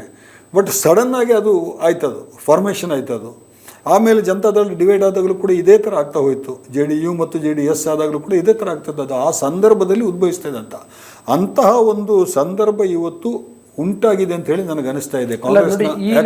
ಕಾಂಗ್ರೆಸ್ ಮುಂದೆ ಓಕೆ, BJP ಅಂತೂ ಈ ಮುಸ್ಲಿಮ್ಸೇ ಹೋಗ್ತೀನಿ ಅಂದ್ರು BJP ಅವ್ರು ಭಾಗವಹಿಸ್ಬಿಟ್ಟಿದ್ದಾರೆ. ಹಾಗಲ್ಲ, JDS BJP ಜೊತೆ ಇದೆ, ಹಾಗಾಗಿ ಅದನ್ನು ಬೆಂಬಲಿಸಕ್ಕಾಗಲ್ಲ. ಉಳಿದಂತೆ ಸಣ್ಣ ಪುಟ್ಟ ಪಾರ್ಟಿಗಳು like SDPI, Aam Aadmi party, ಮತ್ತು ಏನೋ ಈಗ ಅಸಾದುದ್ದೀನ್ ಓವೈಸಿ ಅವರ ಪಾರ್ಟಿ, ಇದೆಲ್ಲ ಇದೆ. ಆದರೆ ಅವುಗಳ ಮೇಲೆ ಬೇರೆ ಥರದ ಒಂದು ಆರೋಪಗಳಿದೆ, ಎಕ್ಸೆಪ್ಟ್ ಆಮ್ ಆದ್ಮಿ. ಇದು ನೀವು ಹೇಳ್ತಿರಲ್ವ, ಇದು ಬೇರೆ ರಾಜ್ಯಗಳು ಈ ಥರದ ಸಿಚುವೇಶನ್ ಇತ್ತು. ಈಗ ಓವೈಸಿ ಪಾರ್ಟಿಯನ್ನೇ ತೆಗೆದುಕೊಳ್ಳಿ. ಓವೈಸಿ ಹೈದರಾಬಾದ್ನ ಒಬ್ಬರು ನಾಯಕರವರು, ಭಾಳ ಮುಖ್ಯವಾಗಿ ಅಲ್ಲೇ ಅವ್ರದ್ದು ಭಾಳ ಬೇಸ್ ಇರೋದು. ಒಂದು MP ಸೀಟು, ಆಮೇಲೆ ಒಂದು 6-7 MLA ಸೀಟ್ಗಳು, ಇಷ್ಟಕ್ಕೆ ಅವರ ಶಕ್ತಿ ಇತ್ತು. ಇದೇ ಪರಿಸ್ಥಿತಿ ಮಹಾರಾಷ್ಟ್ರದಲ್ಲಿ ಉದ್ಭವಿಸಿದಾಗ ಅಲ್ಲೊಬ್ಬರಿಗೆ MP ಆಯ್ಕೆ ಆದರೂ ಓವೈಸಿ ಪಕ್ಷದಿಂದ, ಮುಸ್ಲಿಮರಿಗೆ ಅಲ್ಲೂ ಇಂಥ ಪರಿಸ್ಥಿತಿ ಉದ್ಭವಿಸಿತು. ಉತ್ತರ ಪ್ರದೇಶದಲ್ಲಿ ಆಯ್ತದು, ಬಿಹಾರದಲ್ಲಿ ಆಯ್ತದು, ಈಗ ವೆಸ್ಟ್ ಬೆಂಗಾಲಕ್ಕೂ ಅಲ್ಲ. ಉತ್ತರ ಪ್ರದೇಶದಲ್ಲಿ ಸಮಾಜವಾದಿ ಪಕ್ಷ ಇದೆ, ಬಿಹಾರದಲ್ಲಿ RJD ಇದೆ, ತಮಿಳುನಾಡಿನಲ್ಲಿ DMK ಇದೆ, ಪಶ್ಚಿಮ ಬಂಗಾಳದಲ್ಲಿ TMC ಇದೆ. ಓಕೆ, ಬೇರೆ ಕಡೆ ಸಮಸ್ಯೆ ಇದೆ. ಇದು ಅಲ್ಲಿ ನಾನು 4 ಸ್ಟೇಟ್ ಹೇಳಿದ್ನಲ್ಲ, ಅಲ್ಲಿ ಬೇರೆ ಆಪ್ಷನ್ ಇದೆ. ಉತ್ತರ ಪ್ರದೇಶದಲ್ಲಿ ಕಾಂಗ್ರೆಸ್ ಸರಿ, ಅಲ್ಲಿ ದೊಡ್ಡ ಮಟ್ಟದಲ್ಲಿ ಆಗಲಿಲ್ಲ. ಇದು ಮುಸ್ಲಿಮರು ಬೇರೆ ಬೇರೆ ಕಡೆ ಓಟ್ ಹಾಕೋದಿದೆಯಲ್ಲ, ಎಲ್ಲೂ ಕೂಡ ಇಂಡಿಪೆಂಡೆನ್ಸ್ ಮೇಲೆ ಆಗ್ಬೋದು. SDP ಈಗ ನಾವು ದಾವಣಗೆರೆಯಲ್ಲಿ ಗಮನಿಸಿದರೆ ಅದು ಅಲ್ಲಿ ಕಳೆದ ಚುನಾವಣೆಯಲ್ಲಿ ತಗೊಂಡಿರೋದು 1900 ಮತ. ಅದೇನು ದೊಡ್ಡ ಶಕ್ತಿನೇ ಆಗಿರಲಿಲ್ಲ SDP. ಈ ಸಲ ಎಲೆಕ್ಷನ್ನಲ್ಲಿ ನೋಡ್ತಾ ದೊಡ್ಡ ಶಕ್ತಿಯಾಗಿ ಬೆಳೀಲಿಕ್ಕೆ ಶುರು ಆಗ್ಬಿಡ್ತದು. ಭಾಳಷ್ಟು ಮಂದಿ ಕಾಂಗ್ರೆಸ್ಗೆ ಓಟ್ ಹಾಕ್ತಾ ಇದ್ದಂಥ ಮತದಾರರು ಹೋಗಿ SDP ಅಭ್ಯರ್ಥಿಗೆ ಮತ ಹಾಕಿದ್ದಾರೆ. ಆಮೇಲೆ ಅವರಿಗೆ ಆಶ್ಚರ್ಯ ಆಗೋ ಥರದಲ್ಲಿ ಅಲ್ಲಿ ಮತಗಳು ಬಂದಿದೆ, ಅಲ್ಲಿ ಮತಗಟ್ಟೆನಲ್ಲಿ ನಾವು ಗಮನಿಸಿದಾಗ ನಾವು. ಆದರೆ ಒಪ್ಕೋತೀನಿ, ಈಗ SDPI ಬಗ್ಗೆ ಇರುವಂತಹ ಆರೋಪ ಏನು? ಅಲ್ಲ, ನಾನು ಸಮರ್ಥಿಸ್ತಾ ಇಲ್ಲ. ನಾನು SDPIಗೆ ನೀವು ಪರ್ಯಾಯವಾಗಿ ತಗೊಳ್ಳಿ ಅಂತ ಹೇಳಿ ನಾನು ಹೇಳ್ತಾ ಇಲ್ಲ. ಮುಸ್ಲಿಂ ಮತದಾರರ ಮನಸ್ಥಿತಿ ಆ ಥರ ಬದಲಾಗ್ತಾ ಇದೆ. ಅದೇ ನೋಡಿ, ಈಗ ನಾವು ಭಾಳ ಜನಸಾಮಾನ್ಯರ ಭಾಷೆಯಲ್ಲಿ ಹೇಳೋದು ಅಂತಂದರೆ ಊದತ್ ಕೊಟ್ಟು ಬಾರ್ಸೋದು ತಗೊಂಡು ಅಂತ ಅನ್ನೋರಂಗೆ ಈಗ SDPI ಬಗ್ಗೆ ಇರುವ ಆರೋಪ ಏನು ಅಂದರೆ ಅದು ಭಾಳ ಫಂಡಮೆಂಟಲ್ ಆದಂತಿದೆ, ಲಿಬ್ರಲ್ ಅಲ್ಲ, ಮತ್ತು ಲಿಬ್ರಲ್ ಆಗೋಕ್ಕೂ ಸಾಧ್ಯ ಇಲ್ಲ ಅನ್ನುವಂಥ ಆರೋಪಗಳೆಲ್ಲ ಇದ್ದಾವೆ.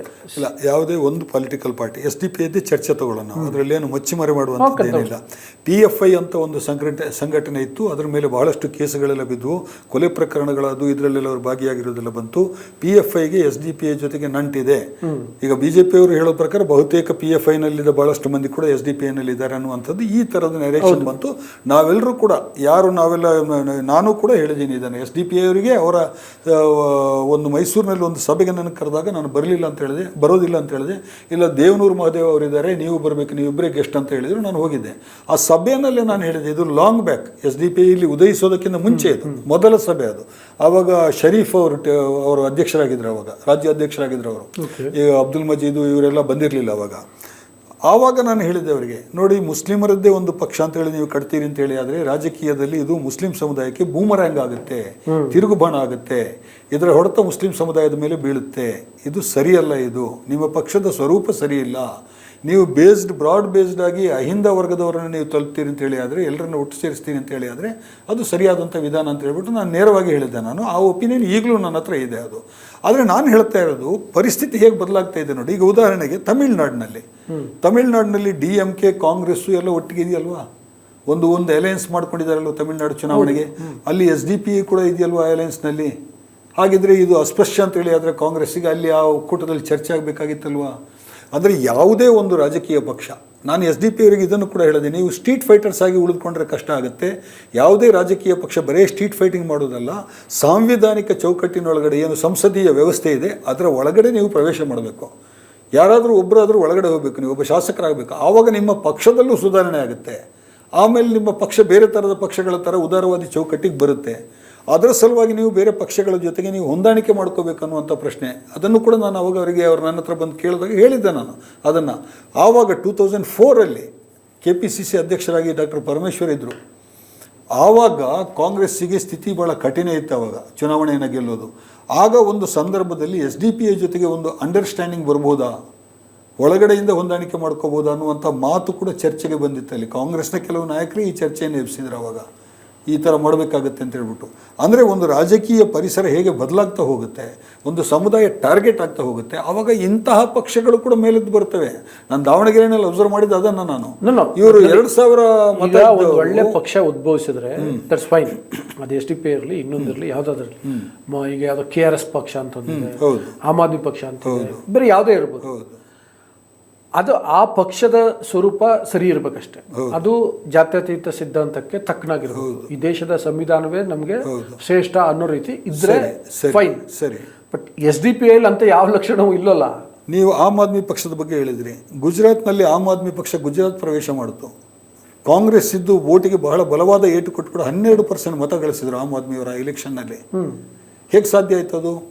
ಆಮ್ ಆದ್ಮಿ ಏನು ಸೆಕ್ಯುಲರ್ ಪಕ್ಷನಾ? SDP ಸೆಕ್ಯುಲರ್ ಪಕ್ಷ ಅಲ್ಲ. ಓಕೆ, ಆಮ್ ಆದ್ಮಿ ಸೆಕ್ಯುಲರ್ ಪಕ್ಷನಾ?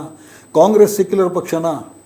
ಈಗ ನಾವು ಹಿಂದೆಯಿಂದ ನಾವು ಹೇಳ್ತಾ ಇದ್ದೀವಿ ಕಾಂಗ್ರೆಸ್ ಸೆಕ್ಯುಲರ್ ಪಕ್ಷ ಅಂತ. ಈಗ ಪ್ರಶ್ನೆ, ನೀವು ಸರಾಗವಾಗಿ BJPಯಿಂದ ನಿನ್ನೆ ತನಕ ಕೋಮುವಾದದ ಭಾಷಣ ಮಾಡಿದವರು ಯಾವುದೇ ಇದಿಲ್ಲದೆ ನೇರವಾಗಿ ಕಾಂಗ್ರೆಸ್ ಸೇರಿಕೊಂಡು ಶಾಸಕರಾಗ್ತಾರೆ, ಮಂತ್ರಿಗಳಾಗ್ತಾರೆ. ಇದನ್ನು ನೋಡಿದ್ವಲ್ಲ ನಾವು ವಿದ್ಯಮಾನ. ಹಾಗಿದ್ರೆ ಸೆಕ್ಯುಲರಿಸಮ್ ಅಂದರೆ ಏನು? ನಿಮ್ಮ ಅನುಕೂಲಕ್ಕೆ ತಕ್ಕಂತೆ ಮಾಡ್ಕೊಳ್ಳೋದು ಆಗುತ್ತೆ ಅದನ್ನು ಸೆಕ್ಯುಲರಿಸಮ್ಗೆ. ಸೊ ಆ ಸೆಕ್ಯುಲರ್ ಪಕ್ಷ ಅನ್ನೋ ಪರಿಕಲ್ಪನೆ ಇದೆಯಲ್ಲ, ಅದೇ ಭಾಳ ದುರ್ಬಲ ಆಗ್ತಾ ಇದೆ ಇವತ್ತು. ನಾವು ಹೌದು, ಬೈ ಆ್ಯಂಡ್ ಲಾರ್ಜ್ ಇವತ್ತು ಕಾಂಗ್ರೆಸ್ ಎಷ್ಟೋ ವಾಸಿ ಅಂತ ನಾವು ಹೇಳ್ತಾ ಇದ್ದೀವಿ. ನಾವು BJPಗೆ ಹೋಲಿಸಿದರೆ ಕಾಂಗ್ರೆಸ್ ಎಷ್ಟೋ ವಾಸಿ ಅಂತ ಹೇಳ್ತಾ ಇದ್ದೀವಿ. ಆದರೆ ಅದು ಕೂಡ ಯಾವ ಥರ ವರ್ಕ್ ಮಾಡ್ತಾ ಇದೆ ಅಂತೇಳಿ ಈಗ ನಡೀತಾ ಇರೋ ವಿದ್ಯಮಾನಗಳು ಅದೇ ಅನುಮಾನಗಳನ್ನು ಹುಟ್ಟಾಗ್ತಾ ಇದೆ. ಕಾಂಗ್ರೆಸ್ನ ಸ್ಟೇಟ್ ಹೈಕಮಾಂಡೇ ಅಥವಾ ಏನು ವೀಕ್ಷಕರು AICCಯಿಂದ ಬಂದಿದ್ದಾರೆ ಅವರೇ ಕೂತ್ಕೊಂಡ್ಬಿಟ್ಟು ಮುಸ್ಲಿಮರನ್ನು ದುರ್ಬಲಗೊಳಿಸ್ತಾ ಇದ್ದಾರೆ. ಪಕ್ಷದೊಳಗಡೆ ಮುಸ್ಲಿಮರ ಗುಂಪುಗಾರಿಕೆಯನ್ನು ಸಪೋರ್ಟ್ ಮಾಡ್ತಾ ಇದ್ದಾರೆ. ಮುಸ್ಲಿಮರಿಗೆ ಕಾಂಗ್ರೆಸ್ ಪಕ್ಷದಲ್ಲಿ ಏನೊಂದು ನಿಷ್ಠೆ ಇತ್ತು ಅದು ಸಡಿಲಿಸೋದಕ್ಕೆ ಅವರೇ ಕಾರಣರಾಗ್ತಾ ಇದ್ದಾರೆ ಅನ್ನುವಂಥ ಒಂದು ವಾತಾವರಣ ಕ್ರಿಯೇಟ್ ಆಗಿದೆ. ಅದಕ್ಕೆ ನಾನು ಆರಂಭದಲ್ಲಿ ಹೇಳಿದ್ದು ಸಮುದಾಯದ ಸೆಂಟಿಮೆಂಟ್ ಹರ್ಟ್ ಆಗ್ತಾ ಇದೆ ಅನ್ನುವಂಥದ್ದು ಈ ವಿದ್ಯಮಾನಗಳಿಂದ. ಬೇರೆ ಥರ ಬಳಸ್ಬೋದಾಗಿತ್ತು ಇದನ್ನು. ಇದು ನೀವು ಒಂದು ಕೊಡ್ಲಿ ತಗೊಂಡು ಎಲ್ಲ ಉಗುರನ್ನ ಕೆತ್ತಾ ಇದ್ದರೆ ಅಗತ್ಯ ಇದೆಯಾ? ಕೊಡ್ಲಿ ತಗೊಂಡು ಉಗುರು ತೆಗಿಬೇಕಾ? ನೇಲ್ ಕಟ್ರ್ ಇದೆ, ನೇಲ್ ಕಟ್ರಲ್ಲಿ ತೆಗಿಬೋದು ನೀವು ಅಲ್ವಾ? ಯಾಕೆ ಇದು ಮುಖ್ಯ ಹೇಳ್ತೀನಿ ಅಂತ ಹೇಳಿದರೆ, ಇವತ್ತು ಬಹಳ ದೊಡ್ಡ ವೋಟ್ ಬ್ಯಾಂಕ್ ಇರೋದು ಮುಸ್ಲಿಂ ಒಬ್ಬರೇ ಕಾಂಗ್ರೆಸ್ ಹತ್ರ. ಕರ್ನಾಟಕದ ನೀವು ಬೇರೆ ಬೇರೆ ಜಾತಿ ಸಮೀಕರಣವನ್ನು ನೋಡಿ, ನೀವು ಯಾವ ಜಾತಿ 100% 90% ಕಾಂಗ್ರೆಸ್ಸಿಗೆ ವೋಟ್ ಹಾಕಿರೋ ಒಂದು ಸಮುದಾಯವನ್ನು ಹೆಸರಿಸಿ ನೋಡೋಣ. ಅಲ್ಲ, 100% ಯಾರೂ ಹಾಕಲ್ಲ, ಮೆಜಾರಿಟಿ ಆಫ್ ದಿ ಪೀಪಲ್ ಒಂದು ಕಮ್ಯುನಿಟಿನಲ್ಲಿ ಒಂಥರ ಥಿಂಕ್ ಮಾಡ್ತಾರೆ ಅಂತ ಹೇಳ್ಬಿಟ್ಟು. ಈಗ ಇಲ್ಲಿ ದಾವಣಗೆರೆಯಿಂದಲೇ ಇದು ಎಲ್ಲ ಶುರುವಾಗಿದ್ದು ದಾವಣಗೆರೆಯಿಂದ ತಾನೇ. ಈಗ ಶಾಮನೂರವರು ಲಿಂಗಾಯತ ಸಮುದಾಯಕ್ಕೆ ಸೇರಿದವರು, ಸಾದರ ಸಮುದಾಯಕ್ಕೆ ಸೇರಿದವರು, ಲಿಂಗಾಯತ ಸಮುದಾಯದ ಒಳಗಡೆನೆ. ಏನು ಬಹಳ ದೊಡ್ಡ ವೋಟ್ ಬ್ಯಾಂಕ್ ಅದು ಕಾಂಗ್ರೆಸ್ ಇದ್ದು. ಆ ಒಂದು ಕುಟುಂಬದ ಹಿತಾಸಕ್ತಿಯನ್ನು ರಕ್ಷಿಸೋದಕ್ಕೆ ನೀವು ಇಷ್ಟೆಲ್ಲ ಶಿಸ್ತಿನ ಹೆಸರಿನಲ್ಲಿ ಕಠಿಣ ಕ್ರಮಗಳನ್ನು ಕೈಗೊಳ್ಳಬೇಕಾದ ಅಗತ್ಯ ಇದೆಯಾ? ಪಕ್ಷವನ್ನು ಉಳಿಸ್ಬೇಕು ಅಂತ ಹೇಳಿ ಯಾಕೆ ಆಗ್ತದೆ? ಕಾಂಗ್ರೆಸ್ಸು ಈಗ ನಾವೇನು ಚರ್ಚೆ ಮಾಡ್ತಿದ್ದೀವಿ, ಕಾಂಗ್ರೆಸ್ನಲ್ಲೂ ಕೂಡ ಈ ಥರದ ಓಕೆ ಹಿಂಗೆ ಮಾಡಿದ್ರೆ ಹಿಂಗಾಗತ್ತೆ, ಹಂಗೆ ಮಾಡಿದ್ರೆ ಏನಾಗುತ್ತೆ ಅನ್ನೋದು ಚರ್ಚೆ ಮಾಡ್ತಾರಲ್ವ. ಮುಸ್ಲಿಂ ನಾಯಕರಲ್ಲಿ ಒಗ್ಗಟ್ಟಿಲ್ಲ ಅನ್ನೋ ಕಾರಣಕ್ಕೋಸ್ಕರ ಈ ಥರದ ಏನು ಬ್ರಹ್ಮಾಸ್ತ್ರಗಳ ಪ್ರಯೋಗ ಆಗ್ತಿದವ. ಮುಸ್ಲಿಂ ನಾಯಕರನ್ನ ನಾವು ಹೆಂಗೆ ಬೇಕಾದರೂ ಆಟ ಆಡಿಸ್ಬಹುದು ಅಂತ ನಾನು ಸಮುದಾಯ ಏನು ಟೇಕನ್ ಫಾರ್ ಗ್ರಾಂಟೆಡ್ ಅಂತ ಹೇಳ್ತಿಲ್ಲ. ಮುಸ್ಲಿಂ ನಾಯಕರನ್ನ ಓಕೆ ಅವ್ರನ್ನ ನಾವು ನಿರ್ದೇಶನ ಮಾಡ್ಬೋದು, ಅವ್ರು ನಮ್ಗೆ ಹೆಂಗೆ ಬೇಕಂಗೆ ಕುಣಿಸ್ಬೋದು ಅನ್ನೋ ಕಾರಣಕ್ಕೆ ಈ ರೀತಿ ಆಗ್ತಿದೆಯಾ? ಅದೇ ಥರ ಕಾಣಿಸ್ತಾ ಇದೆ ಈಗ ಪರಿಸ್ಥಿತಿ ನೋಡಿದರೆ, ಅದೇ ಥರ ಕಾಣಿಸ್ತಾ ಇದೆ. ಮುಸ್ಲಿಂ ನಾಯಕರು ತಾನೇ ನಾವು ಹೇಳ್ದಂಗೆ ಕೇಳ್ಕೊತಾರೆ, ನಮ್ಗೆ ಅವ್ರದ್ದು 100% ಓಟ್ ಬರುತ್ತೆ, ಟೇಕನ್ ಫಾರ್ ಗ್ರಾಂಟೆಡ್ ಅನ್ನೋ ವೋಟರ್ಸ್ ಅನ್ನೋ ಥರದ್ದು ಒಂದು ಭಾವನೆ ಕಾಂಗ್ರೆಸ್ನಲ್ಲಿ ಇದೆ. ಆ ಕಾರಣಕ್ಕಾಗಿ ಇವತ್ತು ಹೀಗಾಗ್ತಾ ಇದೆ ಅಂತ ಹೇಳಿ ನನಗೆ ಅನಿಸ್ತಾ ಇದೆ. ನನಗೆ ಅದು ನಾನು ಗಮನಿಸ್ತಾ, ಯಾಕಂದ್ರೆ ಇಲ್ದಿರ ಇಷ್ಟೊಂದು ಫಾಸ್ಟ್ ಆ್ಯಕ್ಷನ್ಗಳಿಲ್ಲ. ಇಲ್ಲೇ ನೀವು ಕೂತಿದ್ದ ಜಾಗದಲ್ಲೇ ಸಲೀಂ ಅಹಮದ್ ಕೂತಿದ್ರು. ನಾನು ಅವ್ರನ್ನ ಇಂಟರ್ವ್ಯೂ ಮಾಡಿದಾಗ ಅವ್ರನ್ನ ಮಾತು ಹೇಳಿದ್ರು, ಮುಸ್ಲಿಮರಿಗೆ ಯಾರು ನಾಯಕ ಅಲ್ಲ. ಮುಸ್ಲಿಮರು ಕಾಂಗ್ರೆಸ್ ಪಕ್ಷಕ್ಕೆ ಓಟ್ ಹಾಕೋದು ರಾಹುಲ್ ಗಾಂಧಿ ನೋಡಿಕೊಂಡು, ಮಲ್ಲಿಕಾರ್ಜುನ ಖರ್ಗೆ ನೋಡಿಕೊಂಡು, ಸಿದ್ದರಾಮಯ್ಯ ನೋಡಿಕೊಂಡು, ಡಿ ಕೆ ಶಿವಕುಮಾರ್ ನೋಡಿಕೊಂಡು ಅಂತ ಹೇಳಿದ್ರು. ನನಗನ್ಸೋದು ಇದು ಭಾಳ ದುರ್ಗತಿ ಅದು ಆ್ಯಕ್ಚುಲಿ. ಆ ಕಾರಣಕ್ಕೆ ಈ ಥರ ಪರಿಸ್ಥಿತಿ ನೋಡಿ. ಈಗ ನಾವು ಭಾಳ ಸ್ವಲ್ಪ ಫ್ರ್ಯಾಂಕ್ ಆಗಿ ಮಾತಾಡೋಣ ಇದನ್ನು. Salim Ahmad is also my good friend, Rizwan is also my good friend. As a journalist ಅವ್ರ ಜೊತೆಗೆಲ್ಲ ಒಡನಾಟ ಇದೆ ನನಗೆ. ಈ ಕಾಂಗ್ರೆಸ್ನ ವಿಷಯಗಳನ್ನೇ, ಇಂಟರ್ನಲ್ ವಿಷಯಗಳನ್ನೇ ಆಫ್ ದಿ ರೆಕಾರ್ಡ್ ನಾವು ಭಾಳ ಸಲ ಚರ್ಚೆ ಮಾಡಿದ್ದೀವಿ, ಬೇರೆ ವಿಚಾರಗಳನ್ನು ಚರ್ಚೆ ಮಾಡಿದ್ದೀವಿ. ಆಗ ಚರ್ಚೆ ಮಾಡಿದಾಗ ನಾವು ಪರ್ಸನಲ್ ಡಿಸ್ಕಷನ್ ಆಗಿರೋದ್ರಿಂದ ಅಲ್ಲಿ ಬೇರೆ ಬೇರೆ ವಿಷಯಗಳಿಗೆ ಸಹಮತ ಇರುತ್ತೆ ನಮಗೆ.